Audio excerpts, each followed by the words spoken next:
Assalamu alaykum Şərq Türkistonluq aziz qarindoshlar. Dünya Uyghur qurultayı tərəfindən təsis qilingan Tor televiziyasının bugünkü naq meydan söhbət proqramısına xoş gəldiniz aziz qarindoshlar.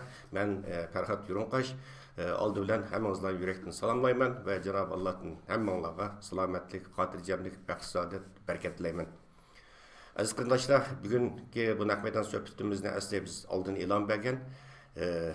Asli plan bo'yicha Germaniya vaqti soat 3'teki saat 14'te ve Türkiye vaqti saat 16'da başlamakçıydık ama vaqtida başlamay kaldık ve o 20 minut kechikib başlashga majbur olduk. Bazı texnik sebepler tufaylidan bu sebepten sizlerden özür soraymiz. Aziz qarindoshlar, bay ekranda ko'rdinglar. Hammalarning xabari bor. Dünya Uyghur qurultayı tarafından o'tkazilib biz butun dünya miqyosida da yaşayotgan Uyg'urlar arasında Uyg'urlik bedeli kampaniyasi başlagan toq ve bu kampaniyaga bütün dünyanın arkası elde yaşayotgan teşkilatlarımız olsun, siyasi faaliyetçilerimiz olsun, yoki avam halkımız olsun, nayeti kızgınlık bilen bununla avaz koşuvatıdı ve Uygurluk bedelini töleyen qarindoshlarımızın sani günden günge köpüyvatıdı. Bu sebepten biz ekranımızda Uygurluk bedeli Söylemekçi olan qarindoshlarimiz üçün adres ve hesap numarını ekranda düşerdik. Qarindoshlarimiz muşu ekranda görüngen, bay ekranda görüngen hesap numara arkalı Uygurluk bedelini tölesi buludu. Uygurluk bedeli ne elbette Dünya Uyghur Qurultayı başlamış olup bu kampanyanı başladı.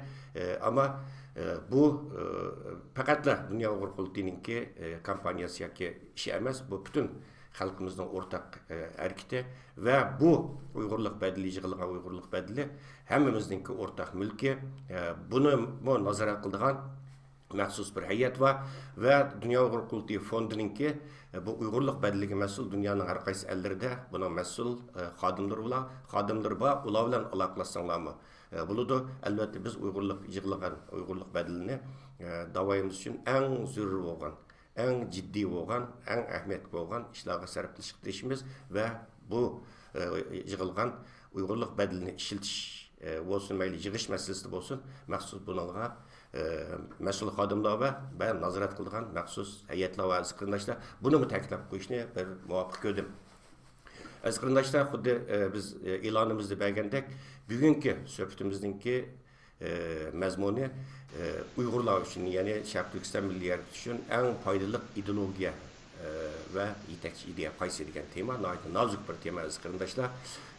Biz bugungi suhbatimizda telefon orqali savol qabul qilolmaymiz. Agar sizda savol so'raydigan qarindoshlarimiz bo'lsa, ekran orqali yozma shaklda bizning savol so'rasa, biz bunga javob berishtirishimiz ve bu temada, bu nazik bir temada, cho'ng bir temada ve hammanglar qiziqadigan bu temada sizlarning atrofli ma'lumotga ega qilish uchun biz qimmatli bir memorimizni bugun studiyamızga taklif qildik. Mana ekran oldida hammanglarga tunish bizningki Uyghur xalqininki chet eldagi istiqrotiya mutaxassisi o'zi shundaqla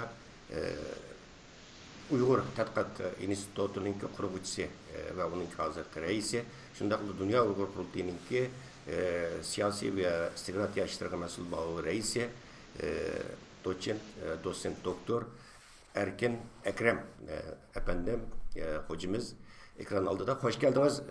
Hoş bulduk. Sizin ataytını avar kılgan bulduk bugün yana. Azmaydi. Hoş, endi bu rasmi temimizni başlaştığım burun mesela nöbetdeki ciddi mesele qarta sizin istiqratiyeli qarşınızda alay dedim. Mesela sizge ma'lum o'tgan yili 2018-yili Xitoy bu Sharq Turkiston ta'sis qilgan jazo lagerlari masalasida mayli BDT'da bo'lsin, Yevropa parlamentida bo'lsin, komissiyonda bo'lsin va yoki Amerika Avam Palatası Kengash palatalarida bo'lsin va yoki xalqaro kishilik huquq tashkilotlari tomonidan bo'lsin, jiddiy bir besimga duch keldi. Dastlabda Xitoy hukumati Sharq Turkistonda jazo lagerlarining mavjudligini butunlay tubdan inkor qilgan, keyin asta biroz gapini talaffuzini o'zgartib dastlabda yo'q deganda undan keyin bu jazo lagerlari yo'q ama kasb o'rganish markazlari bor deganga tushdi. Uningdagi o'tgan yili ba'zi g'arb davlatlarininki diplomatlari Sharq Turkistonga berib bu aşağıdaki atalmış kasb o'rganish markazlarini ziyorat qilishni talab qilgan vaqtida Xitoy hukumati butunlay rad qilgan. Hech qanday bir chet el matbuotining axborot organlarining yoki berishini, hatto diplomatlarning berishini butunlay cheklagan. Bu bir yarim oy 2 oy o'tgandan keyin o'tgan haftada Sizge ma'lum Xitoy tuyuqsizlar bu taktikasini siyosatini o'zgartib bir turkum diplomatlarninki va ba'zi chet el axborot agentliklarininki Sharq Turkistonninki Janubiy Rayonlik Qashqar Xotan Janubiy rayonlardagi ba'zi atalmış tarbiyalash markazlarini ekskursiya qilishiga yo'l qo'ydi. Albatta bu bo'lgan davlatlarninki diplomatlar ko'pincha Shanxay hamkorlik tashkiloti a'zo davlatlarninki diplomatlardan tashkil topganlarda ko'pincha. Endi Xitoydagi bu o'zgarish, bu bir xil nima, bu ijobiy bir yuzlanish deyishga bo'lamdi. Buni strategiya nuqtasini qanday tushunish kerak? Xitoyninki bu taktikasini 2-3 oy ichida bo'lgan bu o'zgarishlarni Xitoy hukumatining bu pozitsiyasini strategiya jihatdan qanday tushunish kerak buni? Aslında Xitoy buni yoshirin bir şekilde ilib boramiz degan. Bunga lagerga ilingan adamlarga maxfiyat kelishimi degan bir narsaga qo'l qo'yg'izgan. Agar maxfiyatni fosh qilib qo'ysang, davlatninki maxfiyat bilan munosabatli qonunga bog'lab jazolaymiz deb. Bunga bu xalqlarni tuymaydi, bilmaydi deb o'ylagan. Bu jahonda, bugungi jahonda xalqlarni bilmaydigan narsani qolmadi. Hozir mana shu eng yaxshi istihbaratni ilib borgan tashkilotlarmi hozir shu %15ni aran qo'g'diyolaydi, ya'ni maxfiyatni. Bunda bir paytda uni qilmaydiganligini bilish lozimdi. Ikkinchisi bular yükseldik deb dünyada biraz davranışlık bir nimesi var. Tavırları var. Davranışları var. Yani ben mesela kılmen nimdeyse degandek. Ma xalqarada bununla sel qarmadı. Bulup şu insan hakları teşkilatları bolsun. Meyli Birleşken Devletler Teşkilatı yoki bir mavu Avrupa Birliği bolsun. Amerika'nın yoki dünyanınki muhim şu insan hakları teşkilatlar. Bunu boş koymadı. Bu 21. asırda muşundak insanlarını, muşundak kıynaydıgan, muşundak zulüm köstülüğümüzde bilinimi bulamdı, muşundak bir siyaset bulamdı. Bununla bir narazılık bildirdi. Bildirgenden keyin Xitoy bununla bir köz boyaydıgan bir işini kılış lazım. Doğru bu lagerninki dereceleri var. Misalga azraq bir gumanlık adamlar bolsa, bularni yalvuzlar işiltip ondan keyin mengsini juyup, ondan keyin onunki erkinligini depsende qilib, ularni nispeten bisimi az bo'lgan bir xil lager bor. Bundan boshqa, bundan ig'irroq bir lagerlar bor, chunki bularga bu ilib borgan ichiga solanganlarninki ko'pi xatarlik adamlardir. Bundan ig'ir bo'lganlar bo'lsa, bularni uzun müddet işçide tutup eğer de yan özgermese türmege taşlaş degandek da 3 xil var bunun. Hazır Xitoy aşı birinci xilninki, addi ko'ringan qisminilar shu xalqaraga ichivyotdi. Misalga başta barayli degan vaqtida Sharq Turkiston tavsizlik mesele bor, sizlar borsangiz bo'lmaydi dedi. Hatta Tibet deganninki bek yüksek yer uya oksijen az, u yerga borsangiz bo'lmaydi deb bizda banalarni topgan. Hozir o'zi davet. Yani Xitoyninki shu keyingi 20 yilning ichida bir imaj projesi deydigan bir projemi bor. Xinjiang Gongchun deydi Xitoylar. Yani chet elliklarga Xitoyning taraqqiy qilgan yaxshi tarafini ko'rsatish. Bu aslında shu tarixda mı bor bu Xitoyninki bunday qilishi? Jiangchen shu O'rta Osiyoga ish ketib berib, hech ish hal qilib kelamagan vaqtida Jiangchen shu taklifni qo'ygan. Ana shu ko'z bo'yab shu Xitoyga chaqirsak, shu mehmonxonada, tamoqxonada bika yesa, bika yozsa, undan keyin bizga cho'ngligimizni, yo'g'onligimizni, kuchliklarimizni ko'rsatsak, keyin ularning ko'rib boqmagan gullar, daraxtlar, hayvonlar hammani bir ko'rsatsak, undan keyin ular bizga ishindi, bunlardan jiroqlashidi, undan keyin ularni mag'lubiyat qilamiz deb. Aslında bu Sui sulolasi vaqtida men qilgan 580dan 618 yillar arasında qilgan devlet. Ajna qilgan. Shu vaqtida bir so'dak bir adam Chang'anda deydi, o daraxtlarga ipakni bunda o'rab yurgan vaqtida deydi, mushu ko'chaninki orqa tarafda och qilib o'layotgan Xitoy bor. Bu operatsiyaliklarning ko'zni bo'yayman deb daraxtlarni ipak bilan o'rab, keyin bu cho'ngchilik ko'rsatib qilish qanday bo'ladi degan vaqtida shu ishlayotgan odam zat bu Xitoy manbalarida yeziqli. Ya'ni demoqchi bo'ldim, hozirgi Xitoy shu chet eldagi odamlarni chaqirib mangizayotgan, mana yurgizayotgan siyosat sizlar o'ylayotgan bu jazo lageri emas, aslida bir millatninki sifatini yuksaltish uchun ilib yuribmiz deydi. Bundaqda shu 200-300 gacha yaqin shu akademisyenlar var. Bular seviyesi töven memdu. Bundaqda sizlarninki shu jazo lagerininki darvoza şunda bir düşmanga karşı bir mutabiye, bir tayyorliklar var. O to'saqliqlar var, simlar var, temir simlar var, tikanlik simlar var. Bunundaki tamlarning ko'psidimi tikanlik simlar var. Bundan keyin shu lagerning ichidagilarni kontrol qilish uchun o kuzatish kuleler var. Bu saqchilar, bu qurolliq saqchilar nima ishi var bu yerda agar shunday tarbiyalash bir yer bo'lgan bo'lsa. Deb xalqimiz buni so'raydi ki ba'zi gezchilar buni so'rayotadi. So'rmaganlar bo'lsa buni chandurmay yeziyotadi. Bunga Xitoyninki bu dunyoni aldayman deb qo'ygan bu xil siyosati bir vaqtincha bir siyosatdir.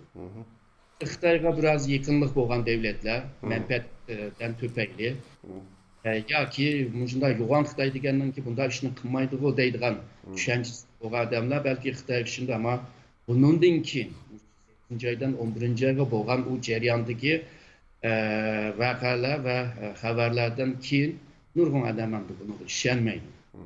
Xitoyninki bu qilmishlari hammasi behudadir. Onun yeriga lagerni yepitish lozim. Tuzukroq agarda tarbiyalayman desam tuzukroq tarbiyalash lozim.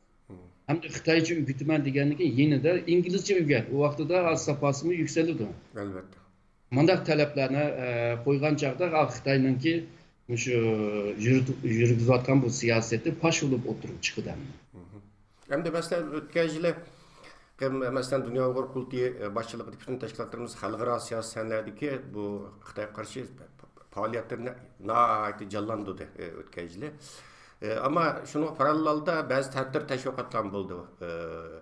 Vay Xitay nəhayət güclü, küçüyüb getdi. Dünyanın hazır süper gücü. Bu dünya cəmiyyətçiligininki bundaq besimi yoki ayıpləşdirige mitqib qoymaydı. Bunun faydası yo'q deydigan xalqimizni biraz ümitsizlendirdigan, jasoratini sundurdigan, ro'yini tushirdigan təşviqatlarmı xili bo'ldi o'tgan yil şunu parallel aldı.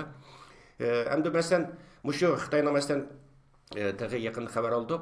Xitoy hükümeti Qozog'iston 2000'den artıq Qozoqni mesela jazo lagerida turayotganlar olsun veya ki pasportu yig'ilganlar olsun bu Qozog'istonda tutqanlari va 2000'den artıq Qozoqni Qozog'istonga chiqishiga ruxsat qilganligi haqida rasmiy xabar berdi. Uningdagi shuni parallel holda tunji qitim mayli ko'pincha Xitoyparast ba'zi davlatlar bo'lsin, ba'zi tunji qitim ba'zi diplomatlarning va chet el agentliklarining u yerga berishiga Xitoy yol qo'ydi siz degandek buni yushiramaydigan bir hol kelgan vaqtida. Buni yana shu Dünya Uyghur Qurultiyi boshchiligidagi siyosiy tashkilotlarning xalqaro deb qolgan faoliyatining bir natijasi va unumli bir natijasi deb qarashga bo'ladimi buni? Buna bir sebep deb ko'rgili bo'ladi. Çünkü burun Şarq Turkistonda shunday zulmlar bordi, ammo xalqaro bunday bir harakatga o'tmagan. Dünya Uyghur Qurultayining 3-oydan boshlab tayyorlik qilgan muhil to'platları bilan, talabları bilan müracaat qilgandan keyin ularning bunga jiddiy qarab harakatga o'tgan. Tabii yalnızla bu sebep emas hamda. Xitoyninki 21-asrda Nazi kamplardagi, lagerlardagi ishlarni qilayotgandan keyin xalqaro bunga bo'libmi vijdoni bo'lgan insonlar bunga chidamaydi buni. Çünkü hayvanlarni biz ülep kalmasın deb qutqizayotgan yerda mushuklarni, itlarni. Ama insan bunda kitbası qanday bo'ladi deb ko'rganlar bor. Yani bir yerde bir Dünya Uyghur Qurultayining bir rolu var. Ama %100 Dünya Uyghur Qurultayi desek mi to'g'ri bo'lmaydi. Bu xil sebeplerinin ki bir yerga kelib qilishidir. Ama neticede bu bir g'albiyat bo'ldi bu. Bundan keyin texmi bu faaliyetlerini texmi keng doiraga yeyish lazım. Yalnızla qancha çoğ devlet yoki xalqaroniki çoğ organlar emas. Yani münasebetlik devletlerge berip bularni tushundirish lazım. Hozir Dünya Uyghur Qurultayiningki tirishayotgan bu Magnitsky Act'ninki nurg'un devletlerde qabul qilinishiga hozir tirishayotdi. Amerika'ningki kongrede bir kanunninki Uyghur insan hakları bilan munosib kanunning chiqishini tirishayotdi. Endi bu oson ish emas. Biz bir devlet bo'lmag'achqa, çünkü bir yerde muyum bu devlet bo'lmag'achqa degan gapim. Çünkü xalqaro munosabatlar devlet bilan devlet bo'ladi. Yani bir teşkilat bile bir devlet arasında münasebet kurup ya ki o arasında kilişim bo'lmaydi. Şununla devlet bo'lmagan bir teşkilat devletdek işligen vaqtida yaman qiyin bo'ladi. Hem bu faaliyet qilish jarayonidagi qiyinchilik, hem maddi ve insan yetmezlikten süfetlik adamlarınki yetersizliği, hem de bu başka xalqlarni, başka devletlerine qayil qilish chetda ve qayil qilgan taqdirdimi onu icraat qilish jarayonida qiyinchiliklar ko'p bor. Bu 8. aydan 11. aygacha bu jarayondagi bu g'alabiyatni texmi kengaytirib, texmi keng doirada dunyoninki nurg'un devletlerge berib, bu yerlardami faaliyetlerini ilib berish lazım. Sen bu Xitoy hükümeti albatta bu to'g'ri dedingiz. Endi hozir Xitoy hükümetininki endish qilgan bir nuqtasi bor ekanda, islom allarininki qo'zilib ketishidan ansiraydi ekan. Bu shu tuyg'uni elyapmizda. Endi masalan Malayziyada olsun, Indoneziyada olsun keng ko'lamda norozilik namoyishlari bo'lgandan keyin bu da Sharq Turkistondagi atalmış kasbiy tarbiyalash markazining ekskursiya qilishga olib borganlarning ichida bu Malayziyaninki nimasi bor bu yerda. Endi bu Xitoy hukumati masalan buni strategiya nuqtai qanday tushunish kerak? Nima uchun islom allarininki bu qo'zilib ketishidan, Uyg'urlarni desteklashidan bu g'arb dunyosidan bakroq andish qiladi, ansiraydi endi. Ben de öttüm, xalqaro münasebet devletler arasındaki münasebet. Devletler arasındaki münasebetler de menfaatini tekkizgen vaqtida, yetkizgen vaqtida tamam deydi, to'xtaydi. Ba'zi ishlar nima to'xtatib qo'ya oladi. Ama bu Müslüman degan vaqtida bu yerda bir ümmet degan bir ufqum var. Yani bütün Müslümanlar bir-birisi bilan qarindoshdir. Bundaqda millet ayırmaydı, devlet ayırmaydı. Ama şu Müslüman devletlerinin köpü hemisi şu milli devlet, yani nation state. Nation state'deki bunda milli devletler, ya ki Türkiye'deki ifadesiyle ulus devletler Xitoy bilan düşman bo'lgan holdami yoki düşman bilan bir nima Xitoy bilan bir norozilik bir munosabati bo'lgan, jiriklik munosabati bo'lgan taqdirdami Xitoy bilan bir xil munosabatni ilib berish bir majburiyat. Bu xalqaro munosabatninki bir odat endi. Faqat xalq bundoq o'ylamaydi. Misolga Müslüman xalq davlati Xitoy bilan munosabatni yaqin qurgan taqdirdami Müslümanlar o devletininki Xitoy bilan bo'lgan munosabatga bir qarab ketmaydi. Hem de onda cho'nqurma o'ylab ketmaydi. Ularninki o'yi bizni Müslümanlar qiynayotdi, zulm ko'ryapti. Shuningga uni qo'llamasak bo'lmaydi deydi. Hem de bugün dünyada Müslümanın nüfusu Xitoyninki nüfusuchilik bor hozir. Hatta undan ko'proq bor. Bundaqda bu 1 milyar 300 milyon nüfusluk Müslümanlar eğer de qo'zilib qolsa, bu vaqtida Xitoy buni to'xtata oladigan kuchga ega emas, yani kuchimi yetmaydi buni. Shunga Müslüman cemiyetinki devletlerde Müslümanlarning qo'zilib ketishidan biraz ensirash bor. İkinciden Xitoy mana shu Müslüman devletlerini yeniga ilib Amerika'daki g'arb devletleri bilan taqabul turyapti. Bazı diplomasi kozullarını şu devletlerine bağlı qilib ishiltyapti. Eğer bu devletlerime Xitoyga norozilik bildirgan vaqtida Xitoyninki g'arb devletlerge qarshi chiqishninki kuchimi ajizlaydi. Yani bir sebep olsa Xitoyninki şu nefit ve tabiiy gazni ve shundaqla stratejilik maddelerini, ham maddelerini şu Müslüman devletlerden ilyapti. Eğer de bu devletlerdeki Müslümanlar Xitoy düşmanlığını başlap kesse, Xitoy bu yerdeki faaliyetlerime acizlaydı. Xitay hem de bunda devletlerde nurgun meblağ sağlam. Eğer de bu devletlerde bir Xitay düşmanlığı bozulup geçse, Xitay'ın sağlam meblağlama bir yerde belki tükep geçiş mümkün. Yani bunda jığıp gelgen çağda Xitay'ınki şu Müslüman devletlerinki hakimiyetlerden ensirep etmeydi ama şu devletlerinki Müslüman ve Müslüman cemiyetlerden bekerek ensireş.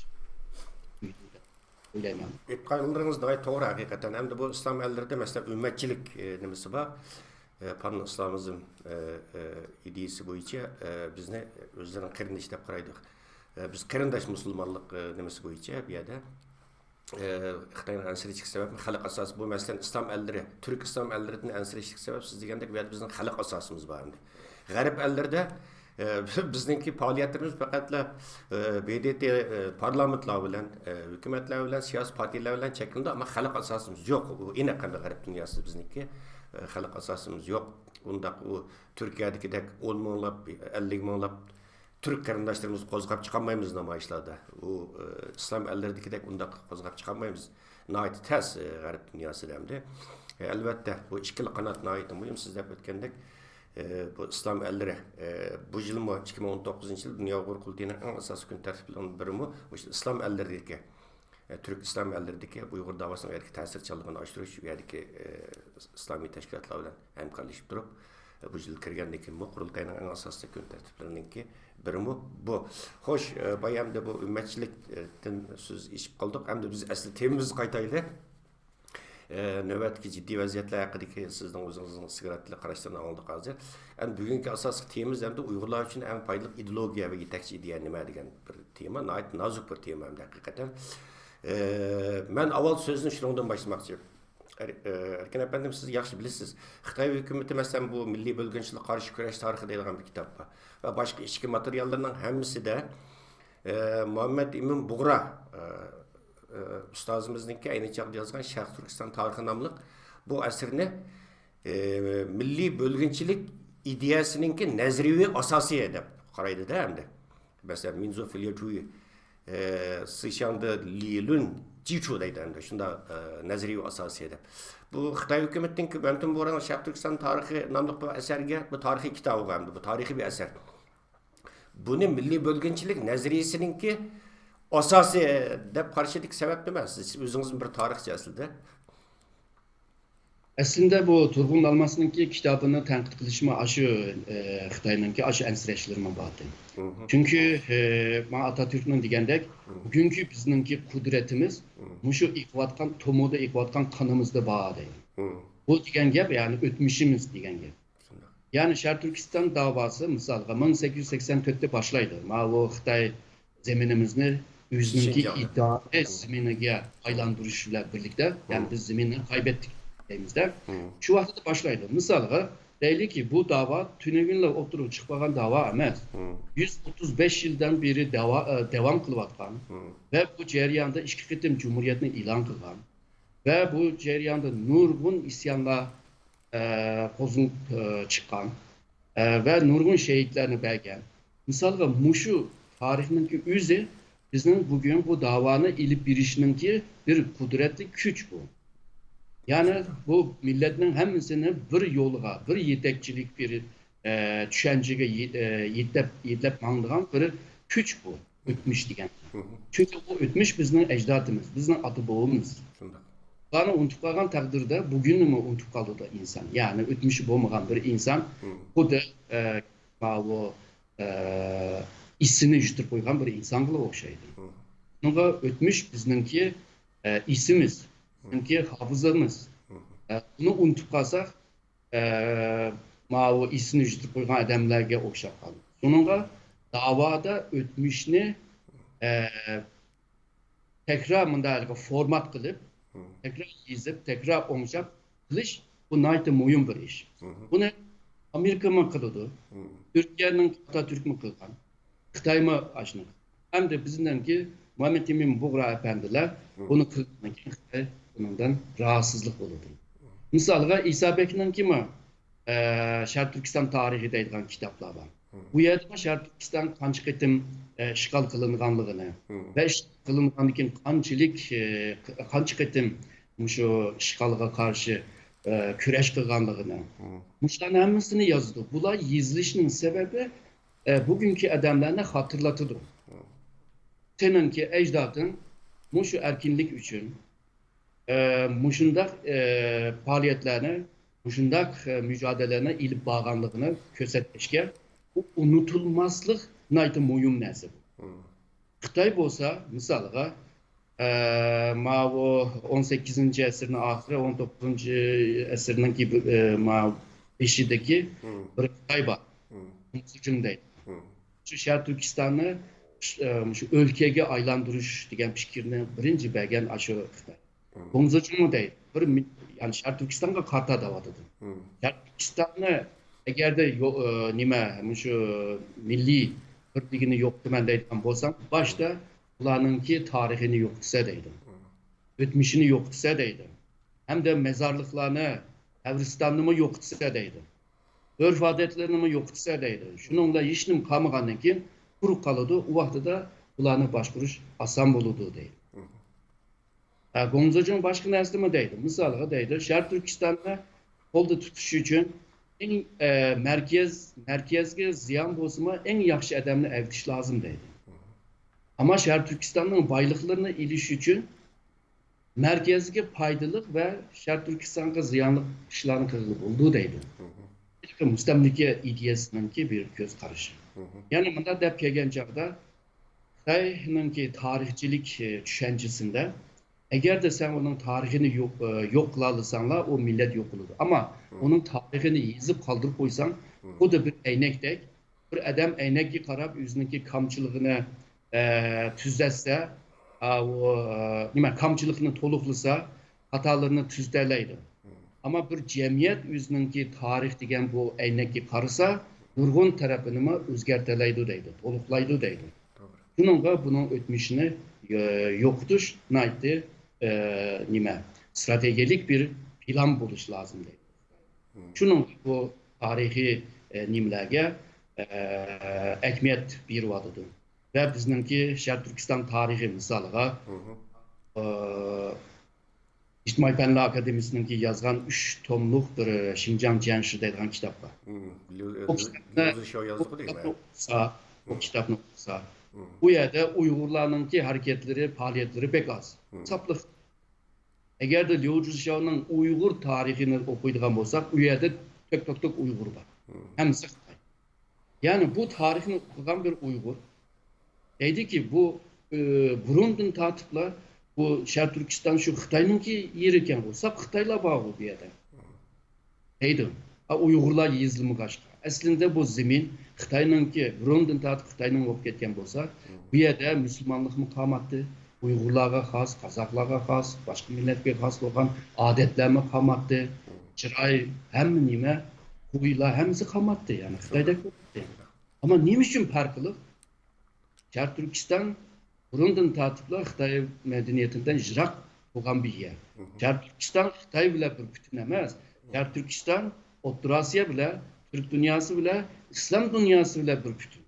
Yani Şərq Türkistan, İslam dünyası ve Türk dünyasının ki en şarkı zemin. Bunda boğaçka bu rayon Xitay bile farklı olan bu rayon Xitay bile beraber yaşamayla değişme o mu üzünki tabi hakkı yani. Allah'ın vergen bir hak bu. Misalga ma tarihi muyum. İkinciden bu bu davanın ki yan bir alayetliği milli ve dini tarafı var. Yani bir yerde hem milliyetçilik bir hareket var, dini bir hareket var. Bu iki hareket bu aslında şu davanın ki ruh tarafını teşkil kıldı. Ben sizden şunu sormak istedim hocam. Xitay bunu mu ensireydi? Bu mu bir alayetliği? Eğer de millet kimlik tügmeydiğen olsa, eğer de dinle koymasa bu dava devam kılıdır yani. Onun için bu da ötmüş, bu davanın bir ötmüşü var. Ebedigen dini ve milli alayetliği var. Bula boğaçka bununki kelgüsü var diyen gel. Yani bu devam kılıdı diyen gel. Bu üç alayetliğinden tüpeyli Xitay şu Uygurlar hakkında yazılan, sızılan hem nimine yok çıkartırışı vardı. Hazır mına Xitayninki Əbəmən degan kitaplarınki köpünümü hazır mı jığıp etipdi. Yeniden yazmakçı ki. Yani bizge yeni bir tarihi izbermek. Bizge yeni bir İslam tarihi, yeni bir Uygur milleti tarihi, Kazak milleti tarihi dendek nezlerini yazmakçı. Yani biz ne? Üzünün sizbegen bir yolda, ya ki üzünün sizbegen bir haritada hareket kılışımızını küçtüp atıdı. Ondan da bununla karda Uygurlar ve Şarkı Türkistanlıkla neymiş kılış lazım. Takabul turup okşaşını kılış lazım. Misalga Şarkı Türkistan'daki Uygur tarihi deyilgan bolsa, bu yerde %70'i Uygur buluş lazım. %25 pagan milletler buluş lazım.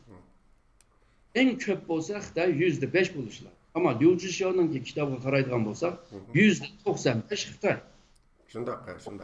Yani şu bunda bolgandan keyin davanınki yolları mı yeni bir köz kararlarını oturup koyuş. Əbəqəmən degəndək nimelerine, alaytliklerini teximi gevdeleştirip, teximi güçlendirip bu yolda meniş lazım. Biz kançılık güçlük takabul turalısak, şunçılık yüzümüzünü qoğdayalayımız yani. Ya bunu ayıp doğru dediniz hakikaten. Bu özünün tarihini, bazı paylaşıplarım deydi ki özünün tarihini bilmeyen bir insan xuddaylık bir millet deydi ya, xuddaylık atanısız çoğunluğa yetim kılığı okşaydı deydi. Roy sunuk, dili sunğun, boynu pükök deydi. Çünkü özünün ötmüşünü bilmeyenlik için. Yani bu Xitay'ın ki bu bizim tarihi eserlerimiz bilen bu derecede birleşip kalışının sebebi siz de ötkendek. Bu amdelik tarihimizni bizni yo'qotish uchun tariximizni yo'qotish kerak. Masalan, Mamtun Bo'roningki 30 yillarning oxirida yozgan kitobini toki hozirgacha bu milliy bo'lginchilik ideyasiniki nazariy asos edi. Uningdagi 80 yillarning boshlarida Turg'un Almas yozgan kitap boy deb o'tdingiz.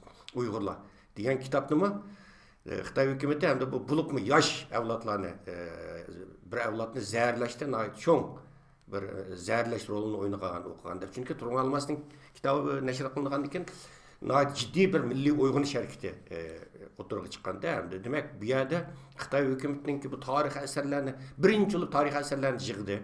Uningdan keyin tarix asarlarining nashr qilinishini chekildi. Uningdan keyin yolg'on tarix yozib chiqishga boshladi. Siz degandek Liu Zhixiao yozib chiqdi. Uningdan keyin uni qayta o'zgartiryapti. Hozir vatan ichida balkim Uyg'urlarning tarixi munosabati hech nima qolmadi. Hech nima qolmadi. Hozirgi avlodlarimiz o'qug'idek o'zining o'tmishini. O'tganda hocam o'tganda Xitoyning bir nemisli maqolasini ko'rib qoldim, shu yozgan. Xitoyning ichidagi tadqiqot bir tadqiqotchiniki debdi Sharq Turkistonliklarning qulda Dungtufenzlarning debdi Sharq Turkistonchi unsurlarning quldagi 4 jon ko'zi bordi. 4 jon ko'zlarninki birisi shu Uyg'urlarning tarixi. Bu birinchi ko'zlar debdi. Ikkinchi ko'zlar fiziologiya jihatiga o'xshamaslik chiroyi jihatiga debdi. Üçüncü ko'zlar ularninki musulmon bo'lganligi debdi. To'rtinchi ko'zlar ularninki ona tili debdi. Mushu 4 jon ko'zlarning ichiga siz degandek bu Uyg'urlarning tarixini nihoyat muhim bir ko'zlar. Ya'ni bizga qarshi, ya'ni Jungoga qarshi 4 jon ko'zlarning bir ko'rsatgan. Haqiqatan sizin baydab o'tdingiz bizniki bu Uyg'urlarninki yaqin zaman kurash 100 necha yillik kurash tariximizga bu ham diniy ham milliy bu ideya üzere mücessemleşken üzere singen.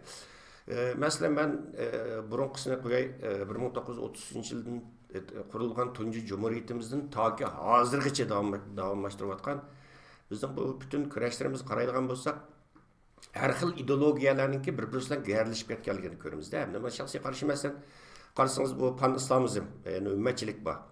Buningdan keyin pan-turkizm, turanchilik bor. Uningdagi 90-yillardan boshlab bu sobiq Sovet ittifoqi parchalanib, bu O'rta Osiyo Turkiy Jumhuriyati mustaqil bo'lgandan keyin Uyg'ur millatchiligi kuchayib ketdi. Uyg'ur millatchiligi bor. Uningdan boshqa yana g'arb dunyosida yashayotgan Uyg'urlarda demokratiya va kishilik huquq prinsipi bilan Uyg'ur millatchiligi giralishib ketgan bir ideologiya bor. Hammasi o'zining o'xshamagan ta'sirini saqlab kelyapti hozir. Bu davoda hammasi bor. Bizninki bu shunday ko'p xil ideologiya, ko'p xil yetakchi ideya ostida qilishimizningki sababi nima? Buningki foydasi qanchalik bo'lyapti? Buningki masalan hozircha davom qilyapti-da, hech qanday voz kechgani yo'q Uyg'urlar. 33 dan tortib hozir qaraydigan bo'lsak, bor masalan Turkiyada turanchilik qilib panturizmchilik şuvarlarını to'lab chiqamiz turk qarindoshlarimiz bilan. İslam davlatida biz islom birligini ta'kidlayapmiz. G'arb dunyosi demokratiya va kishilik huquq prinsipini ta'kidlayapmiz. O'rta Osiyoda markaz qilgan G'arbiy Turkiston qarindoshlarimizdan qattiq Uyg'ur millatchilik ular Uyg'ur millatchilik ideyasini har zaman tashviq qiladi. Bu haqda sizning bir qarashingizni so'ramoqchidim. Мысалы 44 yıldaki Cumhuriyet başta Elhan Törev'le birlikte kurulan vaxtıda hem Türkizm hem İslamizm birlikte batı. Ama kim bu Elhan Törev'ni epmangandan keyin bu Ahmetcan Kasım ve ağınları geldi. Bular onundakin sosyalizmni kabul kılgan. Yani manda dep kelgen çağda evvel siz mi ta'kidlagandek bizning mamlakatda yamanchiq shundoq ideyalar batı. Bu ideyalarni qo'g'digan ve bu ideyalarni icra qilgan adamlarninki hammasi mencha vatan millet uchundir. Yani onun to'g'riliq ve xatoligini biz normalde netice algan ve alamaganga qarg'ashgan. Bular hammasi mag'lubiyatga uchirdi deymiz. Ama biz o'tmishga qarag'an chaqda mayli siz sanıgan bütün şu ideyada bo'lgan gruplar olsun hammasini vatan millet uchun Sharq Turkiston xalqininki erkinligi uchun taraqqiyoti uchun shu tirishqanligini ko'rsatdi. Hamda biz ularga qaraganda qanday qaraymiz degan chaqda ularninki qilgan ishininki tajriba savobni olamiz ulardan. Ularınki burunki o ideyani bugünkü ekilip vuruş cidalgi silişemez. Üç efendiler pentürkizm deydi. O vaxtıda mı pentürkizm mi Orta Asya'da Türkiye geçe hele bir iklim var. Türkiye'de o esas iklim mi bu bakmadı Türkiye. Mesela hakimiyet bir şey ki bakmadı bu. Ma o Osmanlı vaxtıda hesap kılmıgan çağda mesela Osmanlı'nın ahır vaxtıda İttihat Terakki Partisi vardı. Bunlar G'arbliklar, yaş Türkler deydi. Bular bir iktidarga geldi. Onundan keyin hakimiyet bir şeyge kep bakmı dendi. Komünizm bazı yerlerde buldu, bazı yerlerde bulamadı. Şimal Kore'deki yerlerde bulaladı. Mesela Küba'daki bir yerlerde bulaladı. Hatta Avrupa'nınki Almanya'da mı bulaladı. Kalan İslami nimeler, bu ideyalardakiler bazıları galip kıldı, bazıları kılamadı. Ama Otur Şark'takiler biraz Osmanlı'ya karşı buna galip kazandı. Bununki sebepleri hem de başka sebepler var bir yerde. Mesela bu Selafiller İslam'ınki orijinal halde yaşayımız dep Osmanlı'ya karşı çıkanlar gruplar var, Vahabi gruplar var. Bu gruplarınki mesela Osmanlı padişahı karta degen gapda ulardan ayrılış için oturuptan bir ideyası var. Mesela deydi Allah'dan texmi çoğun bir ilah var mı deydi. Çünkü yoktur. Onundaki Muhammed Peygamber'dek tümlük adam var mı? Yok. Bunda olsa Kur'an-ı Kerim'dek mukaddes kitap var mı? Yok. Bunda olsa Osmanlı padişahı kim ki o? Digenden kimle Osmanlı'dan ayrılış başlaydı. Bu yerde biri kazanmak oldu. Ama bizim memlekette bu ideyaların hiçbirisi kazanamadı. Bununki sebebi ideyanınki naçarlığı emez. Ben dedim bazı ideyalar bazı yerlerde kazandı. Bizimki başka bir meseleler var. Biz iç kıtadaki bir devlet. Etrafımızda çoğun devlet bokluk varsa, bu çoğun devletler arasında bir kilişim kılıvarsa, menfaat kilişimler kılıvarsa, bizimki takdirimizni aşıla oynap koyduğun. Çünkü Şarkı Türkistan'danki şu 135 yıllık tarihiga, yani küreş kılış tarihi qaraydigan bolsak, her daimda muşundak çoğun devletler bu yerge arlaşkan. Misalga deyli 1930'da Japonya arlaşkan. Şarkı Türkistan'a bir padişah talagan. Abdülkerim Efendi de bu Osmanlı padişah Abdülhamid'ninki nevrisi oldu. Bunu terbiyelep yetiştirip hem de bunu tikleymen degen çağda New York'ta bir mimanxanda özünü öldürüvagan bir şekilde ölgen bulundu. Misalga 33'teki Cumhuriyet'timi, İngiliye bolsun. Bular uçuk aşkar kılmagan takdirdimi bunu kollagan.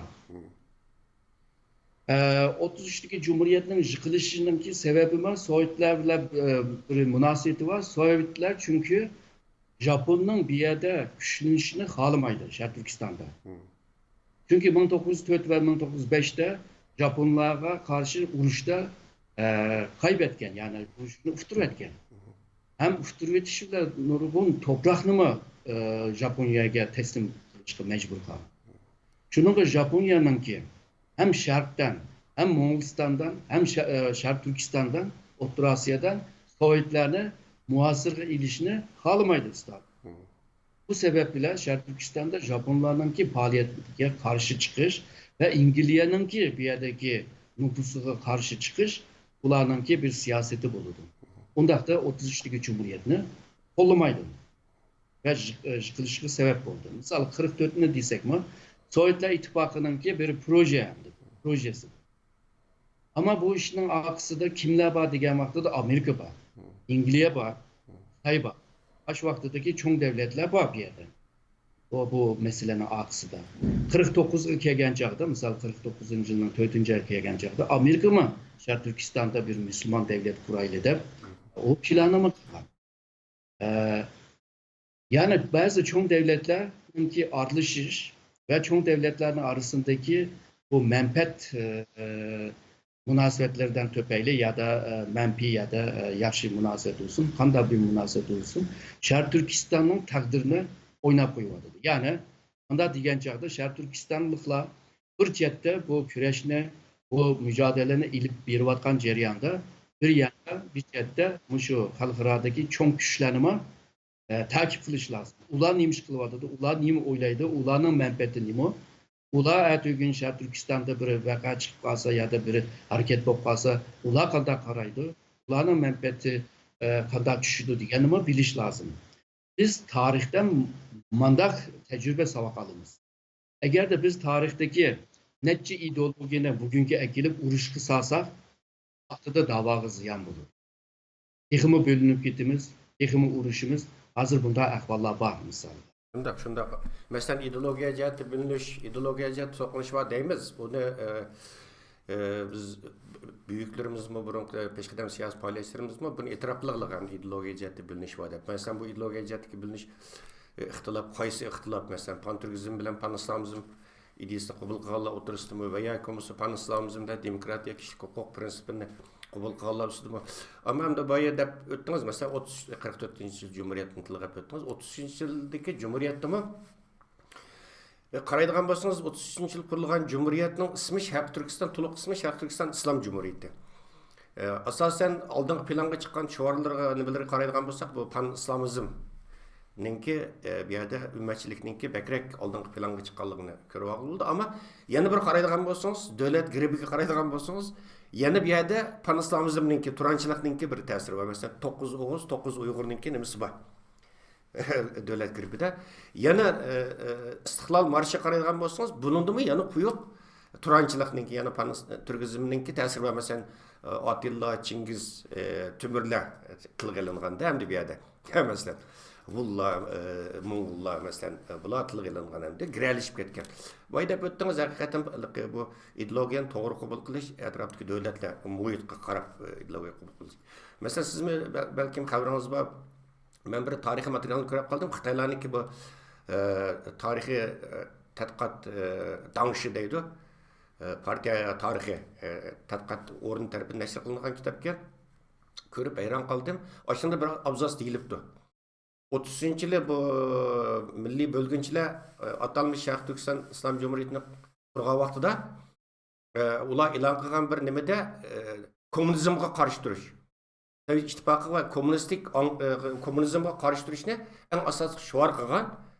Bu sababdan aslida bu cumhuriyetni qo'llash ne karar qilgan va bu cumhuriyetni qo'llab qaror olib bo'lgandan keyin buningga delegatsiya o'tgan bu Goji Gongchan Juyindim deydi, xalqaro nasionalizm hamda. Internasyonal tashkilotniki bularniki bu e'lon qilgan bayonotni masalan kommunizmga qarshi eng oldingi planga chiqargan bu ideologiyasidan yenib, shuni bilan bu cumhuriyetni qo'llashdan voz kechgan. Demak, bu bölgüçilerning shu e'lon qilgan shu kommunizm qarshi bayonoti yoki xitobnomasi davlatimizning poychilanib ketishini saqlab qolgan. Buning sababchi bo'lgan degan bir gap bor endi. Buni u turgan olmasdan o'l qutuq olmasdan ki kelgan materialda bor ekan, o kitob ko'rib men hayron qoldim, ish ko'rmagandim. Demak, ayni vaqtida bu siz baydab o'tgandek buni aytdi biz ayni vaqtdagi atrofimizda qo'shni davlatlarning ahvolini, ularning niyatini, maqsadini aytib obdan bilishimiz kerak ekan.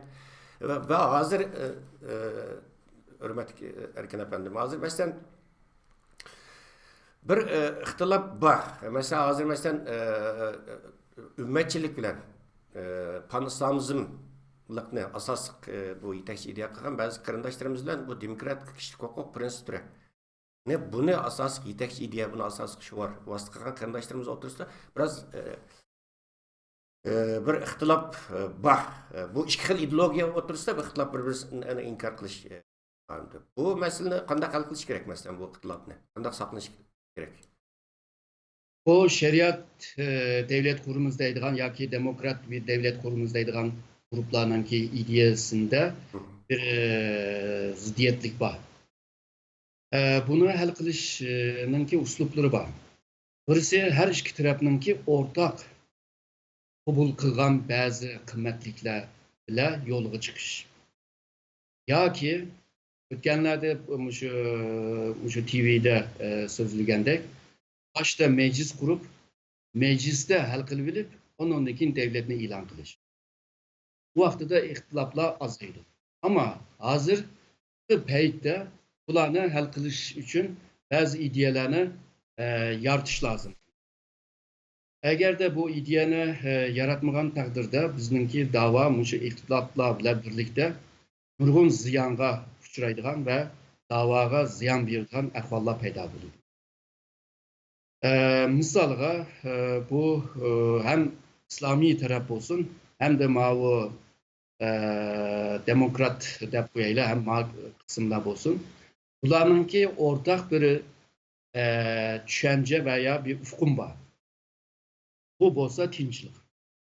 İslamda tinchlik deb bizningki bir Uyghur bala, doktora bala aşırı hakkında bir doktora dissertasiya yazdı. Hem de bu mavi demokratlar için şu tinchlik muhim bir hukum hem de insanlık için muhim bir hukum. Çünkü bütün insan tinchlikni halaydı. Urushchidan, haramqanchilik, o bularni pek halap etmeydi. Bundaqda şu tinchlik meselesinde biraz tırışsak, oturga hemimizni bir bağlaydigan manda bir ideyani paydo qilish bir to'g'ri keldi deb o'ylagan. Misalga 2003'te shu qurultayninki strategiya planı yazgan vaqtida bir ideologiya lazım yoki doktrin yoki ideya, Uyg'urda ideya davriyle. Ama o vaqtida qandaq bir ideya bo'lish lazım haqida kallamda bir narsa yo'q. Keyin ondan keyin taraqqiy qilgan sira ondan keyin men hozir degandek shu tinchlikni tanladim endi. Misolga biz tinchlik degan vaqtida Uyg'ur tilida bu ojiz bir kelime. Yani tinch tu degan gap. Ama agarda chet tilda misol inglizchada bo'lsin, turkchada bo'lsin, tinchlik degan vaqtida misolga Turkiyada borish deydi. İngilizce'de peace deydi. Bularınki hukumның içinde to'liq başka hukumlar mı var? Bu koyuk bir hukum. Bizdekidek yalan emas. Ama biz mi içine tolduralayımız. Misalga deyli, tinchlik dedik. Bundaqda şu Şark Türkistan'da tinchlik isteymiz. Bizningki talabimiz şu oldu deyli. Çünkü insan oğlu bu dünyaya kelgandan keyin tinchlikni xohlaydi. Biz tinchlikni xohlagan bir millet ama Xitoy bizni shu tinchlik holda yashatqizmadi. Xitoy bu tinchlikni buzadigan siyosatni ilib oldi. Bundaq da bu tinchlikni qo'g'dab qilish uchun Xitoyning siyosatiga qarshi chiqish bütün Şərq Türkistanlıqlarınki vəzifəsi budur. Tinchlik ig'iz bilan qo'g'diqli bo'lmaydi. Ba'zan kuchni ishlatishga majbur. Yani Şərq Türkistandagi jidal Xitoyninki deyotgan bular tuğmay shundaq bomba portlatib, saqchilarni o'ldirib, askarlarni o'ldirib qilayotqashqa biz ularga qattiq qo'lliq siyosatni ilib beryapmiz, deyotdi Xitoy. Xitoy sababni ayırıp koyup neticene sebep kılıp gösteriyordu. Bu yerdeki sebep Xitay'ınki Şərq Türkistan'da yürütülatkan siyasetinden töpeyle ebeki ahvallar çıkıyordu. Yani Uygur halkı, atı boğulları, dünyaya medeniyet yaratkan halkınınki evlatları. Bunlar tinçlikini halaydı. Bütün şu insanlıklarınki ama halaydı. Ama Şərq Türkistan'da tinçlikini qo'g'diyamag'achqa Xitoyga qarshi chiqadi. Başta mana bo'ldi. Ya'ni Şərq Türkistan'da tinchlik. Faqat Şərq Türkistan'da tinchlik bilan yetmaydi. Bizningki ikki kimligimiz var. Birisi islom, birisi Türk. Mening deyotganim Türk tarixdan kelgan, hem tarixiy, hem medeniyet, hem kültür jihatdagi bir Türk. Yani Türkiye emas. Bizning ikki kimlik var. Undaqda biz Şərq Türkistanlıqlar İslam dünyasında hem de Türk dünyasında mı tinchlikni xalaymiz. Bu rayonda qanday yerda tinchlik bo'lmasa, biz ashunga qarshi chiqamiz. Tinchlik bo'lsa, biz qo'g'daymiz. Bu bir palga chiqqan bo'ldi. Yani Şərq Türkistan'dan çıkıp İslam ve Türk dünyasına yükseldik. Biz yalnızla Türkiye halkı ya ki Müslüman emas. Biz şundaqla insan. Şundaqda biz insanlıklarının ki tinchlikni xalaymiz. Bütün dünyada nerede tinchliksiz bo'lsa, aşağıda biz ularga qarshi chiqamiz. Misalga mana bir ideyani dunyoga ilib chiqqan vaqtida, dünya Şərq Türkistanlıklarının ki bu davasıga boshqacha qaraydi. Bularınki ötmüş mübadele tinchlikni qo'g'daydigan. İpek yolu boyunca 10. ve 15. asır boyunca Uygurlar bu İpek yoluna katkan o töbeler yani sansızca. Çünkü başka millet bu seviyede emezdi. Aşılarının evladı hazır yani tinchlikni qo'g'daymiz, yani dünya medeniyetiga töbe qo'shamiz. Hem de bular yalnızla o'zininki shaxsiy o'zininki manfaatini o'ylamayotdi. Bundaqlar o'zininki kimligi bilan munosabatlik başka cemiyet, başka devletninki xalqiningki haqlarini ve onun da o'sab insanlıklarınki haqlarini qo'g'dayotdi. Bunu tarih jihatdan, felsefe jihatdan, diniy jihatdan, medeniyet jihatdan, kültür jihatdan, örf-odat jihatdan bu tinchlikni to'liqlash lazım. Her bağan yegan, misalga deyli, bir üniversiteye bir dünya kurultayının bir reisi, üniversiteye bağan çağda, üniversitede onundaki bu tinchlik bilan münasebeti belki felsefe jihatdan tinchlikning ahamiyatini anlatish ve bu tinchlikni qo'g'dash bizningki Şərq Türkistan xalqiningki bir vazifasidir. Xitoy tinchlikni xohlamag'achqa shunday zulm icra kılıvadıdı. Diyen takdirde o vaxtda Xitoy tamamen haksız halığı düşüp kalıdı. Şərq Türkistanlıqlar haqlı halığı düşüp kalıdı. Ama bazı adamlar deydi, tinchlik deganlar gap hamza quruq gap. Ama sen işçini to'ldasan, deganda xil beşeri ilimler bilan to'ldasan, nurg'un odamlarni qayil qila olasan. Misalga, mushu tinchlik degan ideyani üstüge ağam bir reis. Her bağan yerde, tabii ben degende tarih jihatdan bir tushuntirib bersa, yani bir yerde felsefe bile, hem bir yerde medeniyet bile, her bir yerde, yan bir yerde kültür bile, onundaki örf-odatlar bile, onundaki sosyoloji jihatdan, onundaki başka jihatlarni bizlar tushuntirib mangdigan bo'lsa, bu bir iqlim shakllanadi. Hem de hazır biz bilayotgan tinchlik ufqumdan necha has üstün ve necha has to'liq bo'ladi. Çünkü hozir davatkan tinchlik. Misaliga deyli, dünyada bir tinchlikka berilgan bir mukofot var. Yani Nobel tinchlik. O mukofot birisiga berilgan bo'lsa, aşı adamnınki bir ideyasi bo'lg'ashqa berildi. Misaliga deyli, Amerikanınki burunki ma'lum prezidenti var, Gore deydi. Albert Gore. O şu şimal rayondaki, şimal kutuptaki muzla erip git vardı. Bu kelgüsünde insanlara felaket yani bala ekildi. Bununla hazırdan başlapla bunu koldaş lazım. O bu depla A mukabetini aldı. Mesela Xitay'ınki Liu Xiaobo deydiğen bir mağlup Xitay var. O Beijing'e karşı, Beijing hakimiyete karşı çıkan. Mesela onun gibi ideyası neymi diyen vaxtıda yazgan 98 yazgan bir asas kanun var. Bu asas kanunda bütün Xitay halkınınki yani Xitay zemininin içindeki halklarınki haklarını kanda biriş, insan hakları temkara verdi. Yani o bularını yazgan. Bu bir xil ideya yani asas kanun üstüde yasap çıkan orunlar. Nobel mükafat aldı değil mi? Onun için aldı.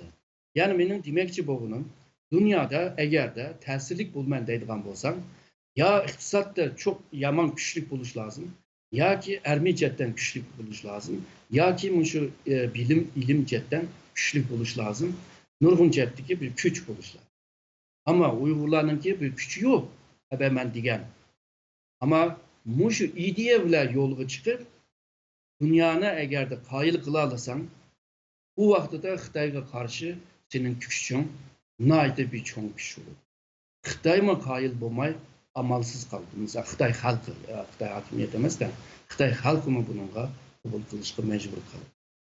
Yani yalnızla bu tinçlik emez. Mesela başka bir ufkum buluş mümkün. Başka bir atağlı buluş mümkün. Başka bir neresi bolsa onu mu yasap çıksak mı buludu yani. Yani bunu yasıgan vaxtıda üzümüz mü işiniş lazım. Çünkü üzümüz işenmesek haklarını işendiremeyiz. Mesela malımlık bakanlar buludu. Dersini yaxşı tayarlamağa malım, dersini okugucularıma tüzürek işendiremeyiz. Ama özü yaxşı bilgen bir ilim boğan bolsa okugucuğa şunu da yaxşı işendireler. Şunun okşar. Biz eğer de bu ideyeni kabul kılgan takdirde üzümüz mü işiniş lazım. Ki biz bu dünyada, Allah bizni bu dünyaya hür yaratkan. Hür degen neymi? Tinçlik muyutta hür bulalayız. Bundaq da bu hür ne? Olgu düşürüş için bozma, tinçlik bir muyutni yaratış. Degендek, şu dini cihetten, her cihetten müşüna bir bulukluğan takdirde Uygurlarınki davası heli bir seviyeye kilaleydi. To'g'ri, men nima andishaga silayotgan bir nuqta bor. Keyingi mezgillarda endi vatan ichida 3 million deyiladi, 5 milliongacha qarindishimizning hammasi Xitoyniki jazo lagerlarida, hatto Xitoyning ichki o'lkalarga o'tkayotir turkumlab. Hozir Xitoy bir shakl jihatdan bu shaklvozlik dunyo jamoatchining ko'zligini aldayman degani bilan davom qilyapti bu. Bu bir reallik. Albatta butun chet ellarda mujorat yashayotganda har bir qarindoshning degidek hech bo'lmasa bir tuqqani yo bir tunishi yo bir nimasi jazolanadi. Bunda bir sharoitda xalqimizning ig'ir bir g'azab ichida, nafrat ichida Xitoy kommunist Xitoy hokimiyati bo'lgan. Bunda bir sharoitda buni suiiste'mol qilgan ba'zi kuchlar chiqyapti. İjtimoiy tarmoqlarda nimalarda xalqimizni g'alyonga tushkatish. Çünkü bizning olib borayotgan davoyimiz siz deb o'tgandek haqliq bir davo. Bir haqliq bir davoni olib boryapmiz, tinchlik shaklda olib boryapmiz va buning unumini ko'rishga boshlayapmiz. Xalqaroni ta'sir ko'rsatishga boshladik. Chunki biz o'sha olib borgan siz deb o'tgandek boyaqi bu tinchlik shakldagi olib borayotgan davoyimiz orqali shunga bu yerdami siz doim ta'kidlaysiz, biz hammamiz yaxshi ko'ramiz so'zingizni. Chet elda bu davoni hissiyot bilan emas, aql bilan olib borish kerak. Mantiq bilan gapirish kerak deb bu so'zni ko'p ta'kidlaysiz. Shunga bu yerda subyektiv hissiyotimiz berilib ketmasligimiz kerak deb o'ylayman. Ba'zi subyektiv hissiyot hayajonga tayinib apirilgan ba'zi marjinal harakatlar butun doiramizningki umumiy obraziga, umumiy taraqqiyotiga ta'sir ko'rsatishi mumkin. Chunki Xitoy har tarafdan marab turliq. Qachon bulardan bir nima chiqadi ekan biz foydalanadigan yoki bularni qoralaydigan bir nima chiqdi ekan deb. Chunki endi mayli xato tutildi deyli, xato vaqt xatoga turib qolgan deb 23 qarindoshimiz Guantanamoda tutib turildi 7-8 yil. 7-8 yillik chiqdi, ashni bahona qilib turib, butun Uyg'ur milliardini xalqaro terrorizm bilan bog'lashga tirishdi. Ular terrorist deydi, mustabid kommunistik hokimiyat. Biz terrorist emasdik deb o'zimizni oqlash bilan bo'lib ketdik. Ashunga o'xshash. Endi hozir Xitoy xalqaro so'rovlarda o'zini oqlaydigan bir o'ringa chiqib qoldi-da endi. Bu payindiq bir yuzindish. Biz qorlayapmiz, Xitoy o'zini oqlayapti endi. U jinoyatchi o'zini oqlaydi. Bu foydali vaziyatni harqiy ziyon soladigan ishlarni qilmasimiz kerak. Boya hurmat doktor Akram efendim, siz qurultayning qurilishini tortib, buning nazariy asosini hozirlash, nizomnomasini hozirlash damsiz basiz.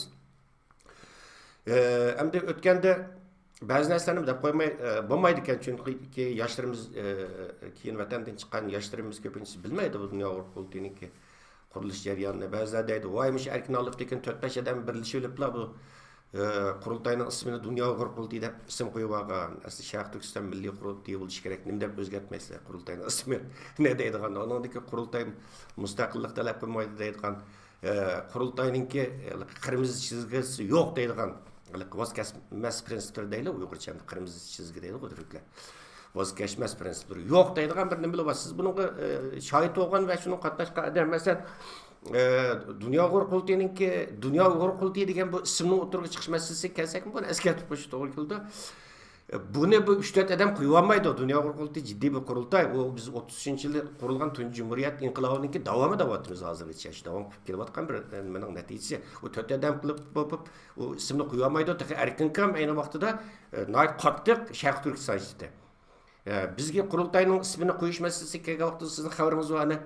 4-5 xil ism o'tirib qo'yildi. Buning ichida dunyo qurultiyi va Sharq Turkiston milliy qurultiyi va Sharq Turkiston xalqaro milliy qurultiyi va uningdan keyin Sharq Turkiston milliy parlamenti deganga o'xshash 6-7 xil loyiha sunildi. Bu loyiha 2-3 kun talash tortish qilindi. Qilinib oxiri bir ovoz ko'pligi bilan agar xatolashmagan bo'lsam, bir ovoz ko'pligi bilan bu dunyo qurultiyi degan ism ma'qullandi. Buningga erkin kamninki erkin olib tekin Hakimizdinki bu yerda ching turib olgan nimasi Sharq Turkiston milliy qurultiyi edi. Bu yerda erkin kam haqsizlik qilsak bo'lmaydi, qarindoshlar. Buni bilmagandan keyin bilmagan narsaga baho berib yurmaylik. Bu bir haqiqat. Uningdan keyin sizmi erkin efendim bilasiz. U bizim dunyo qurultiyi 2004-yil qurilgan vaqtida voz kechmas prinsiplar, qirmizi chizgi deydi bu turkcha. Buni nizomnomamizga kirgizdik, o tasdiqlatdik. Hozirgacha turg'uliq shu Germaniya hukumati tarafidan tasdiqlangan nizomnomada bizningki qizil siziqimiz, ya'ni voz kechmas prinsiplarimiz nima edi? Birisi nizomnomamizdan eng beshida yiziqliq qo'y. Siz bu shu nizomnomaning tuzilishida ko'p bu taraf qilgan. Birinchisi vatanimizning nomi Sharq Turkiston. Ammo bizni hozir Sharq Turkiston vatanni Sharq Turkiston demaydi deb qarlaydi ba'zilar. Nizomnomamizda hozirgacha bir vatanimizning nomi Sharq Turkiston. Vatanimizning ikkinchi moddasi, vatanimizning bayrog'i 33-yili qabul qilingan ayol tuzliq ko'k bayroq. Bizning davlat gripimiz 33-yili qurilgan Cumhuriyetning davlat gripi. Va bizningki istiqlol marshimiz 33-yili qabul qilingan Cumhuriyetimizning istiqlol marshi. Bu nizomnomada yozilgan va Germaniya hukumati tomonidan tasdiqlangan hozirgacha bor. Buni xalqimiz bilib qolsin. Endi eng muhim voz kechmas prinsiplarning birisini bo'lish kerakda. Devletimizin milliy mustaqilligini asliga keltirish. Ama bunu Germaniya hukumatiga sungan nizomnomada bunu yozish mumkin emasdi. Zaten tasdiq olamaydik 2014-yil qurultayni qurgan vaqtimizda. Ama biz bunun o'rniga bizningki maqsadimiz Sharq Turkiston xalqining o'z taqdirini o'zi belgilab, erkin va hur yashash huquqini qo'lga keltirish deb yozdik nizomnomada. Bu şekilde yazıldı. Birleşken Devletler Teşkilatı İnsan Hakları Umum Bayannaməsinin royu bu içi de bundan paylandık. Ama yana halkımız hata düşünüp kalmışsa deb sizin haberiniz var.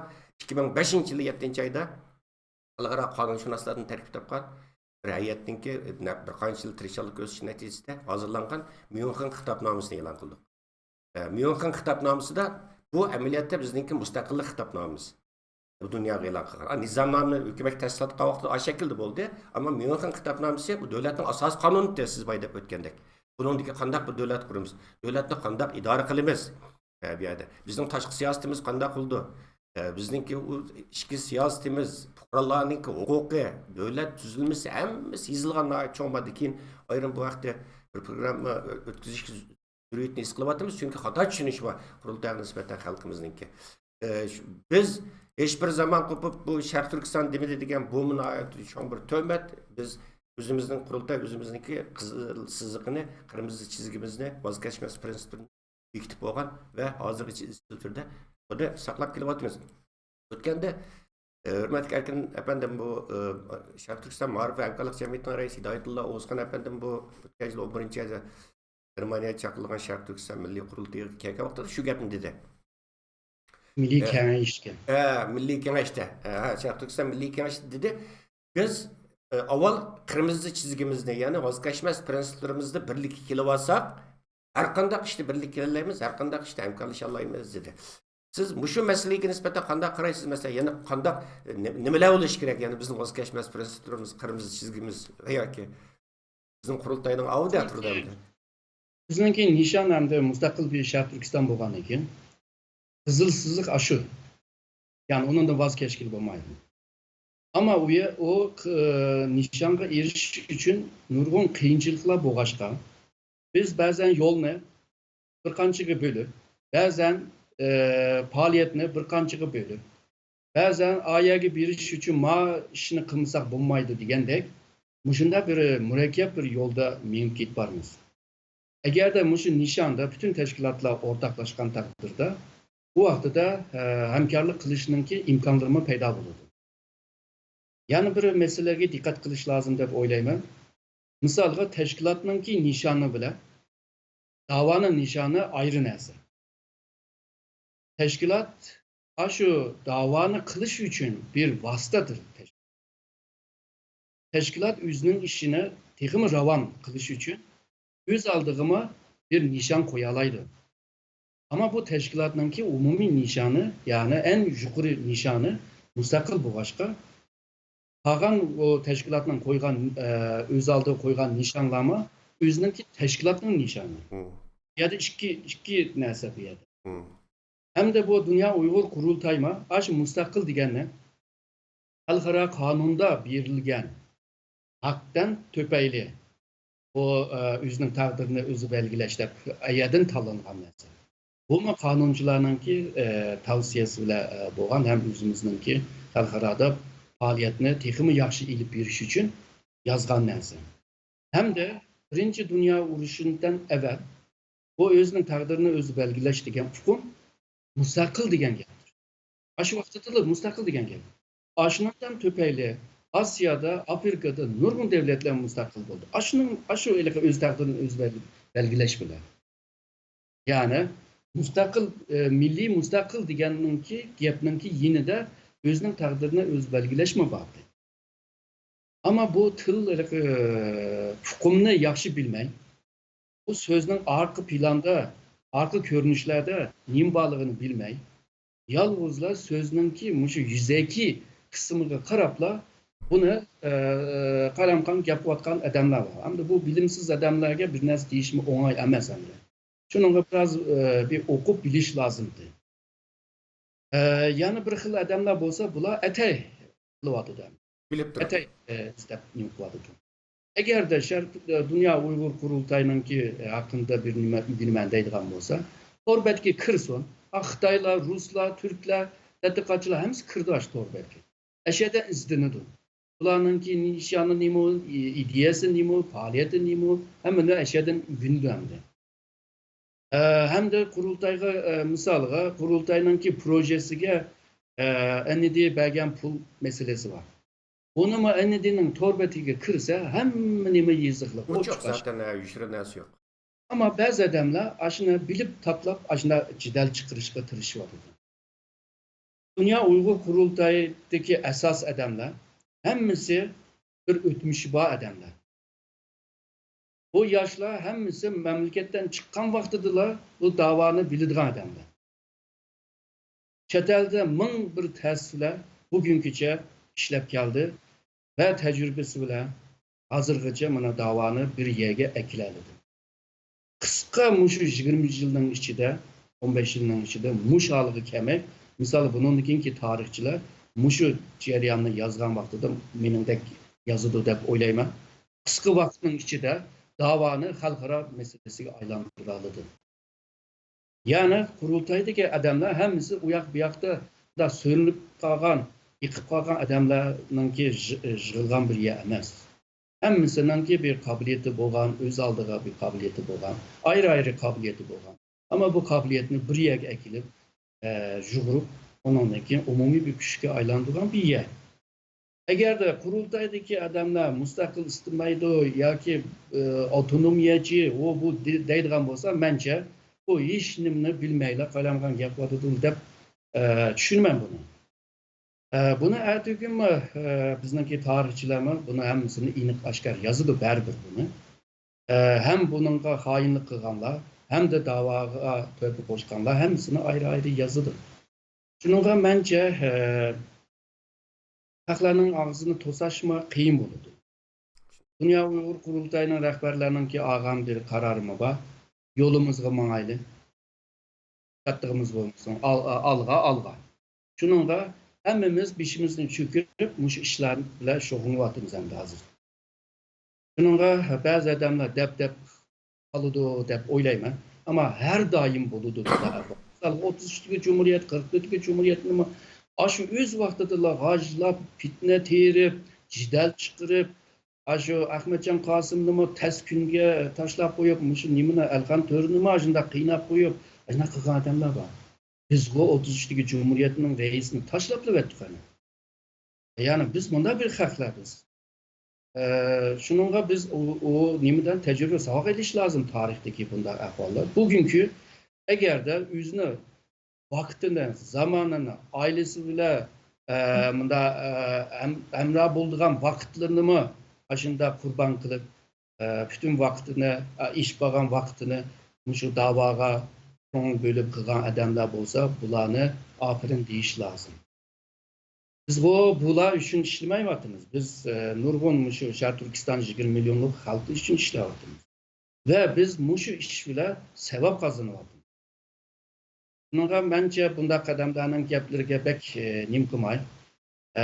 Yaxşı adamlarını yetiştirip, davaga bunundan keyinki yaşlarını, egeş gücülerini yetiştirip, davanı devam kıldırış için biraz tırış lazım dep oylayman. Mağluqa gaybat gap çıkan vaqtida bir isim kelib qoldi. Men tinchlik degan bir gapni dedim. Ama ayada yani bir gapni qistirib qo'ygan. Tinchlik yolg'izlar siyosiy va ilmiy yo'l bilan hal qilib bo'lmaydi. Ba'zan kuchga ehtiyojimiz. Bu yerdagi davatgan kuch hamda tinchlikni qo'g'dash uchun ba'zan qurolli harakatlar lozim bo'ladi. Misolga dunyomi shu. Birinchi dunyo urushi tinchlikni qo'g'daymiz deb jang ochdi. İkinci Dünya Uruşu mu şu? Hemmisi şu tinçlikni dep quralıq nimige yolga müracaat kıldı. Yani acı yolda mandı. Misalga yani ideoloji kelgen çağda, idea kelgen çağda yani bir narsani unutup qaptym. Ama bu hemmimiz yaxşı bilgeçke misalını anlatay dep oyladım. 170 yıl evvel Karl Marx degan bir adam var. Bu bir Marksizm degan bir ideyani o'tirib qo'ydi. O'tirib qo'ygandan keyin dünya nüfusununki aşı 20'giçe bunun tesiriga uçurdu. Muşu ideyage. Bu ideyanın ki alaytligi nima u degan vaqtida hamda elaqi sınıf köreşi, elaqi izilganlar mavu pumchuklarni nima mavu kapitalistlarni köreş qilish, onundan keyin ishchining kuchi bilan hokimiyat qilish bu boshqa. Bu yerdagi muhim narsa shu. Deydiki, muşu dini urushlar yaşandı dünyada da. Tabi bulup mu Avrupa'da pek çok kölemlik bir dini uruş. 1648'de Westfalia degen bir keçimden keyin dini uruş vazgeçti onun. Kımmaylı'da. Onundan keyin Birinci Dünya Uruşu'nda milli devlet kurulgandaki milli uruşlar. Yani dini milli uruşlar burun yaşanğaçqa ve dehşet yaratqaçqa bu. Bununla 20. əsrdə bu Marksizm rağbət köygülü başlıyor. Evet, Marksizm'nki körsətken komünizm cemiyette din bolmagandan uruş yok. Dinç. Onundan keyin millet yok. Millet uruşmaydı. Milli devlet uruşmaydı. Yanıla biz. Nima bor deganda teng barobarlik bor. Millatlar baravarligi. İzilgan milletler bunda bir ideyani asan kabul kılalar. Şununla bu mesela izilgan bir millet deydi ki beni izlatkan millet menin bile teng beraber bolu diken. Biz teng beraber bolu dikemiz. Komünizmde o meni izlemeydi diken. Hem o mu işleydi diken, hem işleydi diken, okşa işleydi dikemiz, okşa tapı dikemiz, okşaş maaş aldı dikemiz, okşaşlıkla bakken, nim diken yakşı. Birdemdiler muşundak adamlarını celip kılalar. Ama komünizmni icra kılganlar hemmisi diktatör. Aksine halkını hemmisini aşı biz işçiden, dihandan teşkil tapkan parti diyen aşında partileme aşı ezgen adamlama aşı işçiler. Bu ideyeden netçi milyon insan öldü. Yani ideyanın ki hem küçüğünü anlatmak için davetimi hem de o ideyede burun yaşanılan problemler var. Bu problemlerini, bu kıyınçılıklarını hal kığılı bulduğuma ideye digeçke açık adam işini ketken. Şununla yakşı bir ideye icra kılgan çağdıma kandak bulduğu diyene oylap yetse o vakti de yakşı bir ideye buldu. Hazır bana dünya iktisadi krizge 2008'den beri kriz başladı. Nurgun devletlerinin iktisadı yaşamaz. İktisadi meselesinden töpeyle Avrupa'ma ana bölünüp, parçalanıp git vardı. Hıl ideyalama yeniden peyda buluvadı. Burunku konu ideyalama yeniden canlanıp kilivadı. Nurgun devletler hazırlıcı iktisadını canlandı. Xitay en yaxşı iktisadi davadıdır. Hazır mana kıyınçılık bir ahvalda çıkılıvadıdır. Eğer rakamlar hemmisi bulmasıma köpü yağı. Yani dünyanı ve özünün halkını aldı. Çünkü eğer de şu kıyınçılıkını, şu krizisini anlatsa Xitay halkı kozunu bildi. Çünkü onun da muhakkak büyüşürü vardı. Onun denkin uyada bir yerde tinçsizlik ahvallar peyda buluyor. Şununla bütün insanlar burunki aşı tinçlikni xalaydigan bir arzu bulur. Bu da O'rta Asiyodagi bir kısım adamlar Sovyetninki vaqtini esligandek. Ma Türkçede bir gap var. Kelgan adam ketgan adamni esiltidi deb. Yani burun adam yaxshi dike, ma kelgan adam bek yomon keldigini. Şununla insanlar mushu tinchlikni xalaydigan bir vaziyet şekilleniyordu hazır mı? Eğer de Uygurlar mı şundak bir tinçlik bolmasa mı kelimenin özü başka bir bolsa dünyaya hitap kılalaydıgan bir göz karashını ideyeni yaratalısa o vakti da dünya halkının ki köpünü al. O başka. Eğer de deyse buna Xitay yanıla tinçlikka karşı çıkmadıdı. Muşu Şer Türkistan'da tinçsizlik nime bolsa şunu kılıvadıdı. Muşu nime cezalardan tut aşı nimike tümügece Uygurlarının ki aşı bütün örf adetlerini yoktu. Kimliğine tamamen yoktu. Xitaylaştırış, asimilasyon, o mu yetmegendek o homojenleştirmek yani Xitay terkibiyle okşaşlaştırış. Muşunda bir milletine yoktuşunun aldıda dini örf adet hemen yoktu. Hazır Xitaycı isim koyduğun Uygurlar bunda bir peyde Xitay'a karşı siyasi faaliyet yetmeyivadıdı. Yetmeyen takdirde tinçlikini qoğdaq biliş için kurallık güçlerine ihtiyaç duyuldu. Digen vakti, düşen vakti de halkıra bunu düşüneleydi. Ama eğer de Xitay degandan ki Qızıl Xitay, Ak Xitay, Kök Xitay şununla men ulağa kurallık faaliyet ilip barman degan vaqtida xalqaro buni to'g'ri tushunmaydi. Eğer de tinchlikni qo'g'dayman deb qo'padigan bo'lsa, dunyo buni tushunadi. Çünkü dünya tarixini shunday yozilgan. Doğru. Hakikaten doğru ettiniz. Yani bu mesela ben bayımı dep öttüm. Azıqındaşlar, bir əskatib qoyayım, sizlər görüb atqanın Dünya Qurultayı tərəfindən təsdiqlənən Toğrul televiziyasının Aq Meydan proqramısı. Men programın başı dep ötkendim biz söhbet jarayonida telefon orqali savol qabul qilolmaymiz. Agar kendi savolinglar bo'lsa ekran yazsanglar biz ekran orqali javob berishga tirishimiz deb iz qarindoshlar va sizlar ko'rayotgan bu tor televiziyasi Dunyo Uyg'ur qurultayiningki organ televiziyasi rasmiy bir qurilish. Bizningki bu prinsipimiz qurultayning prinsipi bilan o'xshash biz o'zimiz turayotgan davlatning qonuniga ko'ra qattiq amal qilgan asosda xalqaro qonun prinsiplar Birlashgan Davlatlar Tashkilotining nizomnomasiga amal qilgan asosda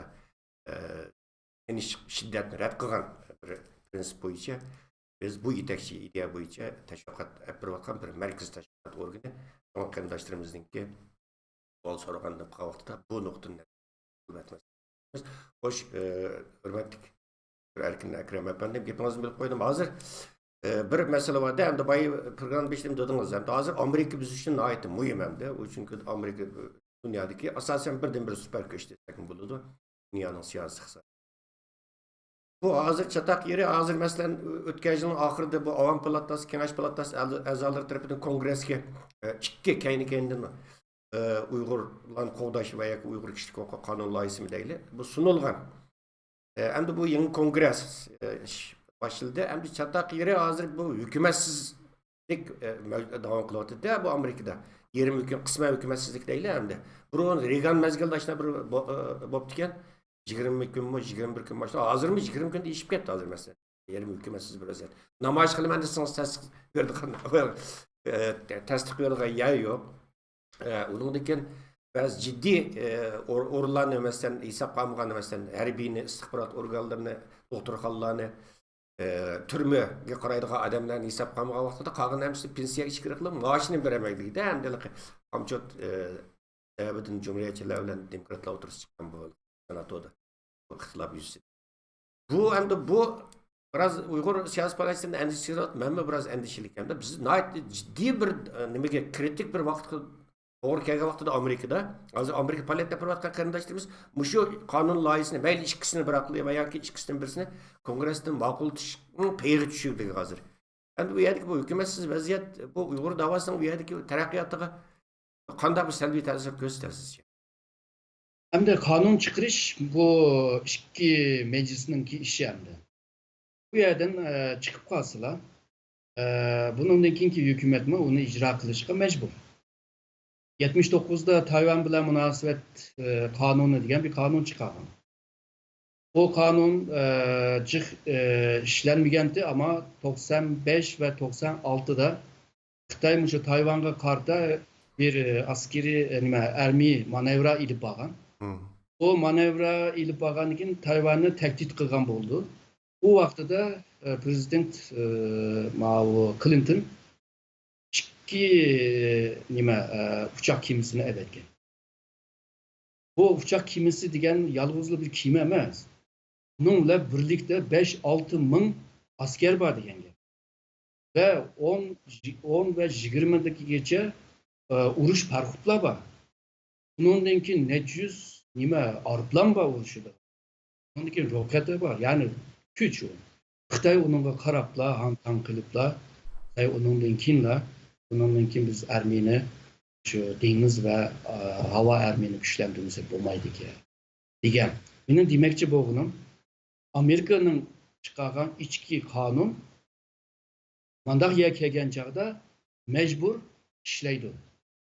Bundaqda agarda ikki majlisda agarda qabul qilinib qolgan taqdirda mayli bu majlislar nimalar hukumatlarningki bundaqligi ish tashlash ishlanmaslik bunlar hamsi vaqtincha masala. O'qamaning vaqtida qisqa bir bo'lgan. Bular vaqtincha narsa, ammo kongressda chiqara olsaqlar, o cho'ng bir nima deganda hamda Amerika bugünkü dünyanınki siyasi ve iktisadının faydalarını yasap ve onu icra kılan devlet. Yani bilgim o. Bundaqda Amerika'nın ki bu dünyadaki o gücü Şark Türkistanlıklar için mühim. Belki Amerika emas başka bir devlet bulup kılış mümkün hem de dünyaya tüzüm koyalığan devlet olsa bulur değil mi? Hem de Amerika hazırki tüzüm, bazı özü kurup çıkan fayda ve tüzümlerini özü bozuladı. Aslında neydi mi biri? Misal Birleşken Devletler Teşkilatı'nınki bazı organlardan çıkıp gidişi. Misalga İnsan Hakları Komitesi'ne pul vermeyin, bunun için çıkıp gidinizde. Eğer de İnsan Hakları Komitesi'nden çıkıp gelse, bu yani hem de Xitay soraydı diye. Çünkü bunun için Birleşken Devletler Teşkilatı'na pul saldırgan devletin ikincisi Xitay oldu. Xitay bu yerga pul salgandan keyin Xitay onun u yerda bir nüfusunu kurgan bo'ldi, hamda ta'sir doirasini kuchlantirgan bo'ldi. Bu vaqtida misalga ba'zi qonunlar chiqqan taqdirda, ba'zi Birleşken Devletler Teşkilatı'nınki komisyonlar, komitelerininki chiqargan qonunlari bo'lsa ya da qarornoma bo'lsa, bu vaqtda uni ijro qilishma qiyin bo'ladi. Ya'ni Xitoyninki bu kuchidan tufayli. Bununla bu Amerika'nınki çekilişi, kendine kadem desişi, Avrupa Birliği'ninki birlikni qo'g'dab qalamay, hemisi o'zininki dadiga tushib qilishi, Xitoyninki shu G'arbninki qimmatliklarga qarshi bir ustunlik qozongan ahvolmi paydo bo'ldi. Hem bazı Avrupa devletler o'zininki iqtisodiy manfaatdan tufayli inson haqlari, demokrasi degan gapni Xitoyga demaydigan bo'ldi. Bu mu bir xatarlik bir ahval? Yani bu ahval ahırgıca kemey turup biz derhal bu işini yani 10 günü bir gün, bir ayını 2 gün kılıp derhal hareket etmemiz lazım. Eğer de keyin ben degan o xatarliklar şekillenip kalgan çağda bu vaqtida dava, xalqaradagi dava bulup mu G'arb devletlerde ilip birilayotgan davalarni qiynalib qoladi. Yani bir chetdan angacha Xitoy tushilib ketsin. Xitoy acizlab ketsin. Deydigan bir ahvol mı var? Onunla mı tayyor bo'lish lazım?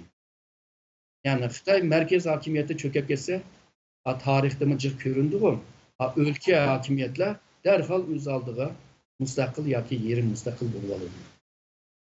Bundaqda Şarq Türkistan'daki bu Çinçang bu qanday?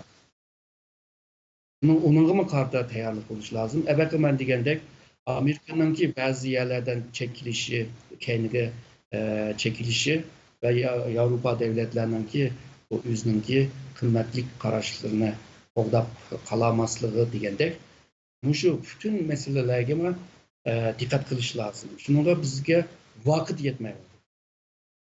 Vaqt uzgan siri bizninki zihnimizda. Şununla şu evvelki degandek kecha kunduz ishlash lazım ama kecha dam olmasimi kunduz ishlayolmaydi, u to'g'rimi?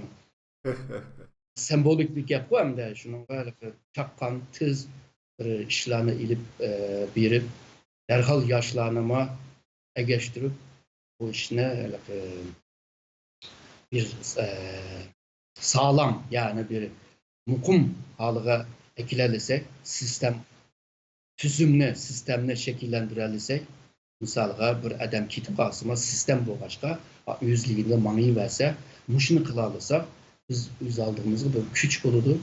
Biz demektekiler ama şu işini, şu sistem tüzümlerini kıpır başka biz mi bir çoğun tövbe koşkan bulunuz. Şununla ben aldırıp gitmem ben de. Şu Mesela hazır mesela hürmetli erkin efendim bu bizdenki oturup koyuvatkan fikrimiz bilen halkara cemaatçilikinin fikri oturursa biraz fark var hem de. Mesela biz hazır Xitoy Uyg'urlar qator rasmiy irqiy qirg'inchilik olib beryapti deyapmiz. Chunki turmalarda nurg'un Uyg'urlarning sarxillarining shahid bo'lganligi dalillandi endi. Ulush nisbatininki nihoyat yuqori jazo lagerlari turmalarda Uyg'urlarning ulush nisbatininki nihoyat yuqori ekanligini tilga ilyapti. Ham chet ellik kuzatuvchilar, tadqiqotchilar buni tilga ilyapti. Biz shuni asoslanib turib bir irqiy qirg'inchilik qo'yib deyapmiz va ba'zi siyosiy faoliyatlarimiz o'tganda siz ma'lumdingiz Birleşken Devletler Teşkilatı'nın Uygurlarını qo'g'dash haqida qarorning chiqishi mumkin emas, chunki Xitoy 5 doim a'zo davlatning birisi veto qilish haqqi bor. Shunga Birleşken Devletler Teşkilatı'nın Uygurlarga munosabatlik bir qarorning chiqishi asla mumkin emas. Ammo Shimoliy Atlantik ahdi tashkiloti ya'ni NATO da Xitoyning hech qanday ta'siri yo'q. Ayni vaqtida Xitoy bilan Rossiya qarshi turgan sharoitning o'zida NATO o'z oldiga qaror qilib bu Bosna Hersekliklarni qo'g'dash uchun Sırbistonga harbiy harakat olib borgan. Shunga NATOdan Uyg'urlarni qo'g'dashni talab qilishimiz kerak. Deganlar va biz irqiy qirg'inchilik va davatimiz ama xalqaro jamoatchilikning asosiyatin birlik kelgan fikri irqiy qirg'inchilik darajaga u darajaga bormadi ama shu ehtimollik bor davatadi endi. Shu ehtimollik bor davatadi. Endi siz bu nuqta qanday qaraysiz masalan? O Xitaylarınki, Xitay hakimiyetinin peyli yaman. Hazır bir evlatınki serhillerini türmüge, lagerge taşlap, kulağını kıynap, ahırı bir evlatını yokutmak için. Bu beden yokutuş ve ruh ve zihin yokutuş. Bu bir evlat tüygendinkin, onunla egişidiren evlatlar bununkin başka bir evlat olur. Çünkü oturlukta bir bağ kalmaydı. Hem de sırtı kalan Uygurlarga qarsaqma, ulanı mı aşı Xitaylaştırış, Xitay tıllı ügütüş, ulanınki ballarını mı yesilden itibaren şu Xitaycı ügütüş, Xitay'nın o tarihi kim giyeceklerini gizip ve Xitay tarihini özge özgürleştiriş deyimiz mi yani Xitay tarihini ve medeniyetini özgürleştiriş. Onun için Xitay devletinin kimliği, onun için Xitay devleti, onun için Xitay Komünist Partisi degende, şu sırttan kalganlarını mı muşnunla terbiladı. Yani bunda degen vaxtıda bir o Şərq Türkistan halkının ki alayidligini, kimlik alayidligini turşuvatkan bir evlat yokluvadı hazır. Onun için ki kelgen evlatlar, misalga deyli, yesilde hazır okuvatkan ballar. Xitaycı kiyim giyip, Xitaycı şiir okup, Xitaycı konzununki eserlerini yatlap aşına kılıvatkanlar, misal. Ula kançilik Uygurlaşalaydı. Misalga burum de Cambridge Üniversitede ben belgen bir doklatda Xitay'nınki jıqqan malumatqa tayinib durup bir ilip bağlan bir tədqiqat var. Yani bu Uygur ballar şu başlangıç mektepte o özününki Uygur kimligiga pek bilmeydiken değil mi? Çünkü a terbiye begen Xitay boğaşka ve Xitay marifi boğaşka ula hem de şu Jungo deydigan, Junghua Minzu deydigan, Gongsandan deydigan dep yetişirdik yani. Mavu otur mektep kelgen çağda onundan kim da oylap baksa Mavu Xitay, Mavu Uygur, Xitay Uygur'un arasındaki bu farklılık ve Xitay Uygur'a karda kılgan bu kemsitiş ve ayrımcılıktan biraz oynayıp kaldık ya. Ama toluk otur mektep kelgen çağda Xitay kimlikten jiraklaşış, yani Junghua Minzu, Jungo Gongsandan degende. Ama Uygur kimliği ya ki başka Kazak kimliği güçlü degende. Hazır bu bir küzdüş bu. Yani mevcut alınan ki bir küzdüşünün ki bir neticesi. Eğer de bizninki ben degende bir evlatını yoktu etse kim kildiğen evlatka Uygurluk ügütüdüğen, Şərq Türkistanlıq degen nərsini ügütüdüğen adam kalmasa bu evlat mı güçlü diyor. Elbette. Bununla bir asimilasyonun ki netice ilişi üçüncü evlattı. Xitay'nın peyli yaman degenim şu. Yani hazırki serkıllarını hemen yoktu etkenliğin ki ikinci evlat yerim çalıp oldu. Onun üçüncüsü hem de bilmeydiğinle bokkaladı. Hazırdan başlapla resim fotolarını, videolarını körüvatımız bizimki küçük ballarını, ösmür ballarını kanda terbiyevatkanlığına. Hem de bunun karta biz kanda bir tayarlık kılacağız. Bu bir mesele. Şununla çetelde Uygur tarihi, Şərq Türkistan tarihi, Uygur edebiyatı, Uygur bilen şu beşeri ilimler var olmuş, insan bilen münasebetlik ilimler cette nurgun neslerine biz yazıp teyyar kılışlar. Bizimki ideyelerimizden, bizim davanın ideyemizden, bizimki nişanlarımız hemmini teyyar koymuşsak ağaballarını terbiyeleydiğen nesimi kamayı. Ama çetelde kıyınçılık var. Çetelde mi kıyınçılık var? Çünkü bu çetelde mi üçüncü evlattınkin bununki Uygurluğunu birini mi demek mi kıyım bulur? Bizdenki ikinci evlatımı çalıp. Şununla chet eldimi, şu ana tıl talim terbiyenimi güçlendiriş lazım. Bunu ay Bununki doğru dediniz. Bunu ay doğru dediniz. Mesela bayım ben de. Evet. yollarını izdevadıdı, izdinevadıdı. Eğer de bunu qoğdab qalsaq, misalға tilimiz ne, örf-adətlərimiz ne, yani Uyğurluq ne, kimlik ne qoğdab qaldığan hər xil fəaliyyətlərini ilib baralısaq, bununkin chet eldikiləmə. Misalға deyli, Uyğurcını diyemizmə, İngilizce bile Uyğur kimliğini qoğdusmu buludun. Bununki misalları var. Misalға İngiliyə bile, Şotlandiya arasındaki münasibətlər. Şotlandiya İngiliz olub ketken. Ama hazırgacha biz degandan başka bir milletdir. İngilizçilab davadıdı buna. Bugün bizning memleketteki Xitoylaştırgan Uyg'urlama Xitoychi bile eğer de Xitoy bilan kurash qilib qolsa. Ama onun ideyasini sen beğenmesen onu kılamaydı. Onundan ki misalga deyli, bu lagerga nurg'un adamlarni akirdi. Akirgandan keyin ba'zining kallasi julg'ashqa yoki kasal bo'lib qolg'ashqa yoki qiyirib hamda jini oz qolg'ashqa buni qo'yvatdik deydi hamda. Qo'yitimiz deydi o o'tganda bu Zakirov. Shunaqa. 2018'nin ahırlarında bir kısmı məktəbini bitirdi deydi. Bitirdi deydi. Hazırca pütəgini yok. Yani demek Xitay koyudu bir kısmı. Muşu koyuvetken adamlarga qarta biz qandaq ta'lim tarbiya beraleymiz. Bu mu bir kısmı? Bununla qarta bir narsa tayyor bo'lish lazım. Biz Xitayning tarbiyalab, onu zorlab tarbiyalagan adamni biz qaytadan tarbiyalash lazım. To'g'ri. Masalan, bayım deb o'tdim men.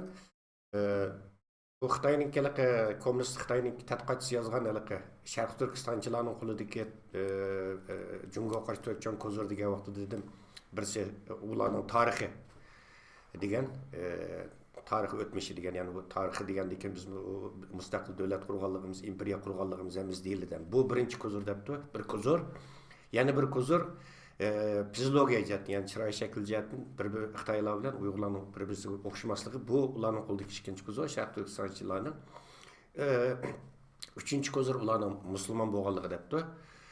To'rtinchi ko'zir ularningki ona tili debdi. Bu ko'zirlarning ichida eng xatarligi debdi-da bu yerda. Siz bu ko'rdingiz. Eng xatarligi bularning qo'lidagi eng cho'ng ko'zir va biz uchun eng xatarli ko'zir ona tili debdi-da endi. Buni birinchi o'rin qo'yibdi, ona til debdi. Shunga bular ona tilini saqlab qolgan ahvol ostida bularni osmoncha qilib nima qilish mumkin emas debdi. Bularni Jungo bilan butunlashtirish, Junxo millatlari bilan butunlashtirish mumkin emas. Ya'ni osmoncha qilishning chiroyli bir gapi ham bu. Junxo millatlari bilan butunlashtirish, Junxo oilasiga nima qilish, akirish mumkin emas deb ona tilini birinchi o'rin qo'yibdi-da. Sizcha Xitoyning bu tasbiti, Xitoyning bu analizi to'g'rimi bu? Ona tilini eng xatarli ko'zir qilib ko'rsatish. Xitoylarda o'xshash gaplar bor. Ya'ni koni Xitoylarmi boshqa millatlarni assimilyatsiya qilgan chog'dami, shunaqa nimalar bormi? Bu tespit deymiz bu. Bular so'zlar bor. Til hamda bir millatninki eng asos ko'rinish tarafi. Eng asos. Hamda til bo'lg'achqa biz Uyg'ur bir-birimiz bilan so'zlashalaymiz. Ve münasebetini kuralayımız. Dost olsak mı kuralayımız, düşman olsak mı tılışalayımız. Ama yine Uygurcu bile. Uygur til boğaçka biz bir millet olalım. Bunun tilninki ekmiyeti bir yerde naydı, birinci orundaki muyumlu. Onundan ki o kimlik dedim o, kimlikninki şartının işledim o til en muyumlu yer. Yani misalga deyli bir milletni bir cem qilish, yani bir yerga akilish uchun shu Uyg'ur tili bilan yozilgan asarlar lazım. Destan lazım, cho'jak lazım, edebiyat asarlar, yani romanlar lazım, şiirler lazım. Misalga bizningki bir Uyg'ur bola Uyg'urchani o'rgandi, harflarni hammani yodda biladi. Agarda bir Avustralya'dan birisi, Kanada'dan birisi, Amerika'da birisi, Türkiye'deki birisi balarında. Bunlar eğer de o'xshash bir cho'chakni o'qigan bo'lsa, Bular bir-birisi bilan bir bo'lalaydi.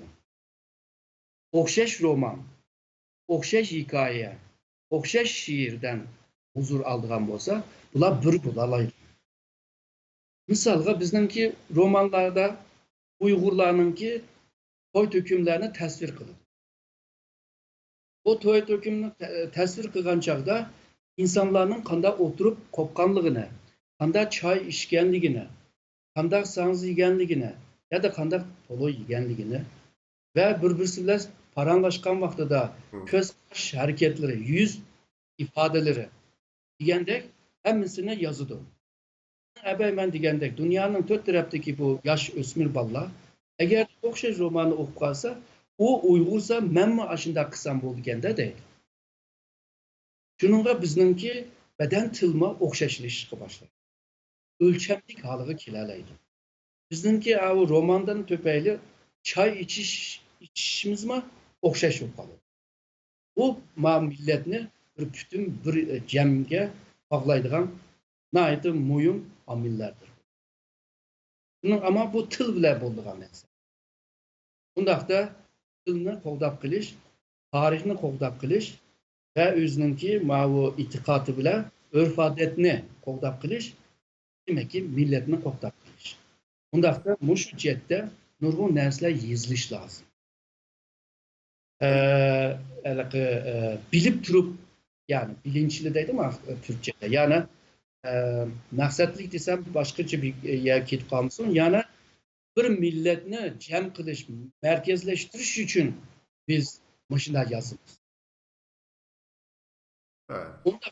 Unda yozilgan taqdirda hammamizni bog'laydi bu yerda. Ruh jihatdan bog'laydi bizni, ideya jihatdan bizni bog'laydi. Misalga intizom deymiz, qoida deymiz, o bular. Buni ba'zi odamlar ba'zi vaqtlarda bununla bo'ysunmaslik mumkin. İntizamga bo'ysunmadan deb qo'yamiz.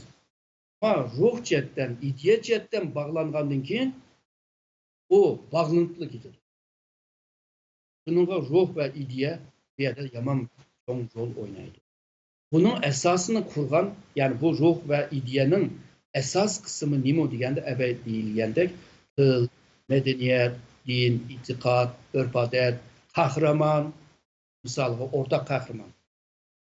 Misolga bizningki qahramonlar o nima rayonlik qahramonlarmi bor?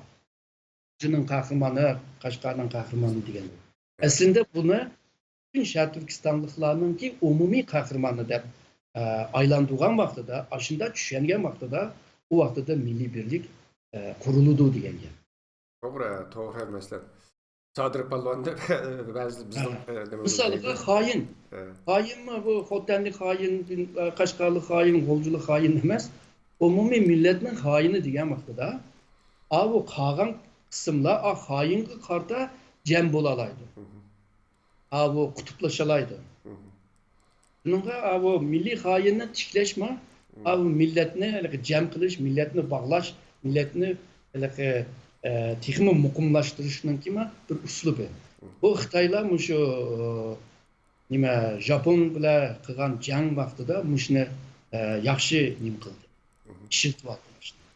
Bo'lmasa mushu Japoniya ishg'ol qilmasdan avval Xitoymi chechilan bo'ldi. Çünkü Xitoy milleti, yani degan millet nation, yani ulus yani. Xitoy ulusu degan bir hukm yo'qdi Xitoyda. Ularni yeng topdi millet degan Xitoy milleti degan. Yo'qdi. Hamda buni shakllantirish uchun bu tushuntirish bilan, kitob yozish bilan, jurnal yozish bilan, yig'in ichish bilan yetmaydi ekanda. Chunki o'qigan odamlar tushunaladi ki. Ama Xitoyda o'qimagan odam yomon ko'pda. Ularni qanday qilamiz degan vaqtida bu qandaymi qilamiz deb jamkashlik hukumatlar qiynalib yurgan vaqtida bu jang boshlaydi. Jang boshlagandan keyin Japon, biz Xitoy. Japon degan dushmanga qarshi biz birlikda jam bo'lmasak bo'lmaydi deganni so'zlab yurib, mushu Japon bilan urush jarayonida Xitoy o'zining milliy birligini o'dab qoladi.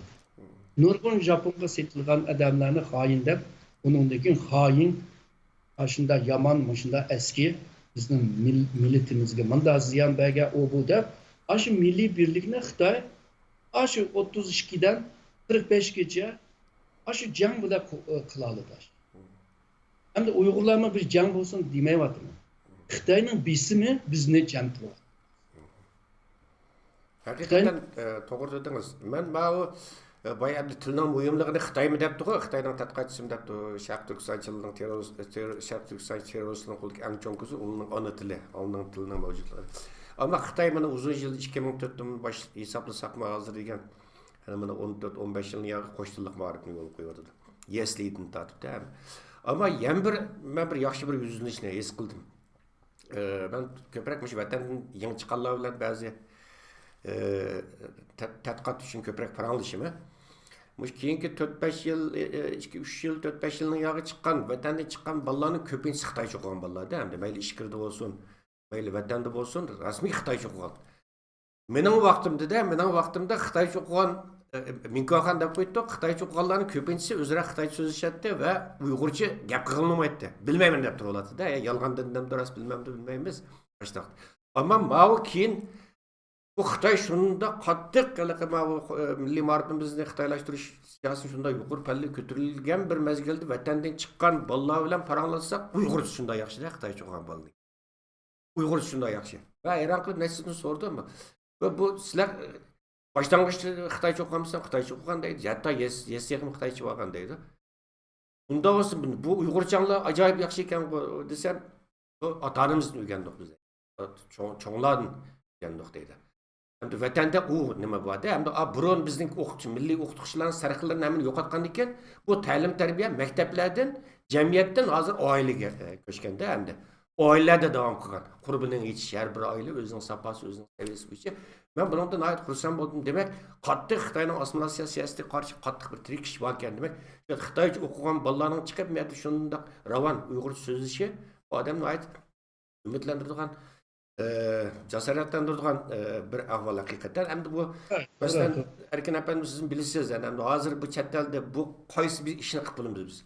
Hem Uygur halkının davasını, halkına sahnelerine anlatımızda var. Yani bir taraftan özümüzün dini ve milli mevcutluğunu sağlayıp kalıvatımızda var. Bütün teşkilatlar bir taraftan davanı anlatsın, yani bir taraftan Kur'an kurslarını içip balların dini icatını terbiyeler. Onun dil kurslarını içip bütün devletlerde, kıtalarda biz onun dil kursları var teşkilatlar tarafından. Bu beçara o'qituvchilar burun vatanda hatto universitetning o'qituvchisi bo'lgan o'qituvchilar bir tiyin haq talab qilmay shanba kuni oilasining ishini tashlab qo'yib berib shu bolalarga ona til darsini berib shunda yuksak darajada Alloh rozi bo'lsin bulardan 100 ming kare rozi bo'lsin deyman. Bular millat kelgusida oltin harf bilan yozadi bu shu fidokorlik ko'rsatayotgan bizning o'qituvchilarimiz masalan Germaniyani misol olsak hozir 80 dan ortiq bola bor ona til maktabida. Bu o'qituvchilarning hammasi universitetniki o'qituvchilari bo'lgan, hatto gimnaziumning yuqori darajadagi o'qituvchilari hammasi. Bu ko'pincha xonimlar o'qituvchilarimiz hammasi har shanba kuni, ba'zi shanba kuni uylik ishini tashib o'tib, berib, bolalarga dars o'rgatadi. Amerikada ham shundoq, Avstraliyada ham, Kanadada ham shundoq, Turkiyada ham shundoq, Yevropaning boshqa ellarda ham shundoq hamda. Bu haqiqatan zo'r bir fidokorlik siz degandek albatta biz hammaga yetishib olmayapti ekanmiz, ammo qo'limizdan kelgan bir g'ayratni ishimiz kerak ekan. Xo'sh, hurmatli Erkin efendim, nihoyat go'zal bir suhbat bo'ldi. Bu doim biz bundan keyin xalqimiz qilgan temalar haqida pat-pat suhbat qilamiz, ya'ni inshaalloh qisqa vaqt ichida. Vaqt munosabati bilan bugungi suhbatimizni jada oxirlashtirsam deyman, hamda agarcha muvofiq ko'rsangiz sizga alayida qayta minnatdorligimni bildiraman, chunki nihoyat ko'p savollar bor, nihoyat muhim masalalar bor. Ammo buni hamini sig'dirib bo'lmadik. Kelar qatimli programmamizda yana ba'zi nihoyat muhim temalarda yana sizdan suhbat o'tkazishim sizga alayida rahmat, ko'p rahmat. Turkiyada hozir kashfolda qilsangiz sizga xayrli oqshomlar kechlar tilayman. Men rahmat aytaman Ferhat efendi. Ondan keyin bu texnik bilan shug'ullanayotgan bolalarga ko'p rahmat. Sizlarga o'zinglarning vaqtinglarni sarf qilib mishada vatan millatga bir foydasi bo'lsin deb qilyapsizlar. Aslında hammamiz o'xshash hamda. İnşallah vatanimiz qutlug'an vaqtida bizning tarixchilar shu qilayotgan ishimizni bir ishki qalam yozib qo'yar. Alloh biladi hamda. Tarixchilar Biz İnşallah. aşının için hizmet kılıvatımız, sizler maşınlarla kılıvatsızlar, biz aslında okşayışandı. Bununla Rahmet. sizlergime köp rahmet, beni ekranda davet kılganlığınlar için. Ferhat efendim, mudama köp rahmet. Rahmet, hayır hoşun dost. Hoşçakalın. Hürmetli televizyon görgüçüler, sizlerin kıravatkanlar Dünya Uğur Kulti tarafından tasdiqlangan Tor televiziyasının kenafaydan söhbet programısı.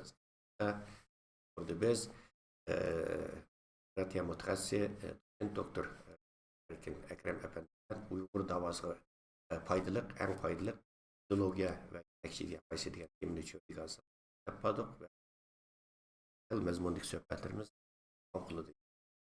Aziz qarindoshlar, shuning bilan bugungi suhbatimiz mishada oxirlashdi.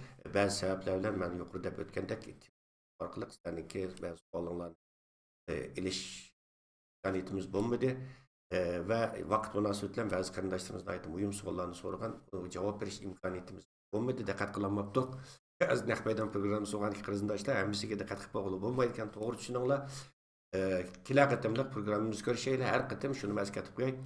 Dünya Uğur Kulti her düşenbe günü Dünya Uğur Kulti Tor televiziyası tarafından bir yerde tasdiqlangan haftalık haber ve muloyiza. Biz bu haftadan başlab haftalık haber ve muloyiza programımızı o'zgartirdik ve her düşenbe günü bu programni Dünya Uğur Kulti şu Facebook sayfasida bunu mu realistas qarindoshlar ve atlikka Germaniya vaqti soat 16'da yani saat 6'da Türkiye vakti 8'de biz Uygur alimi Doktor Erkin Sıdık efendimle yaparız. Eğer ki görüşelim.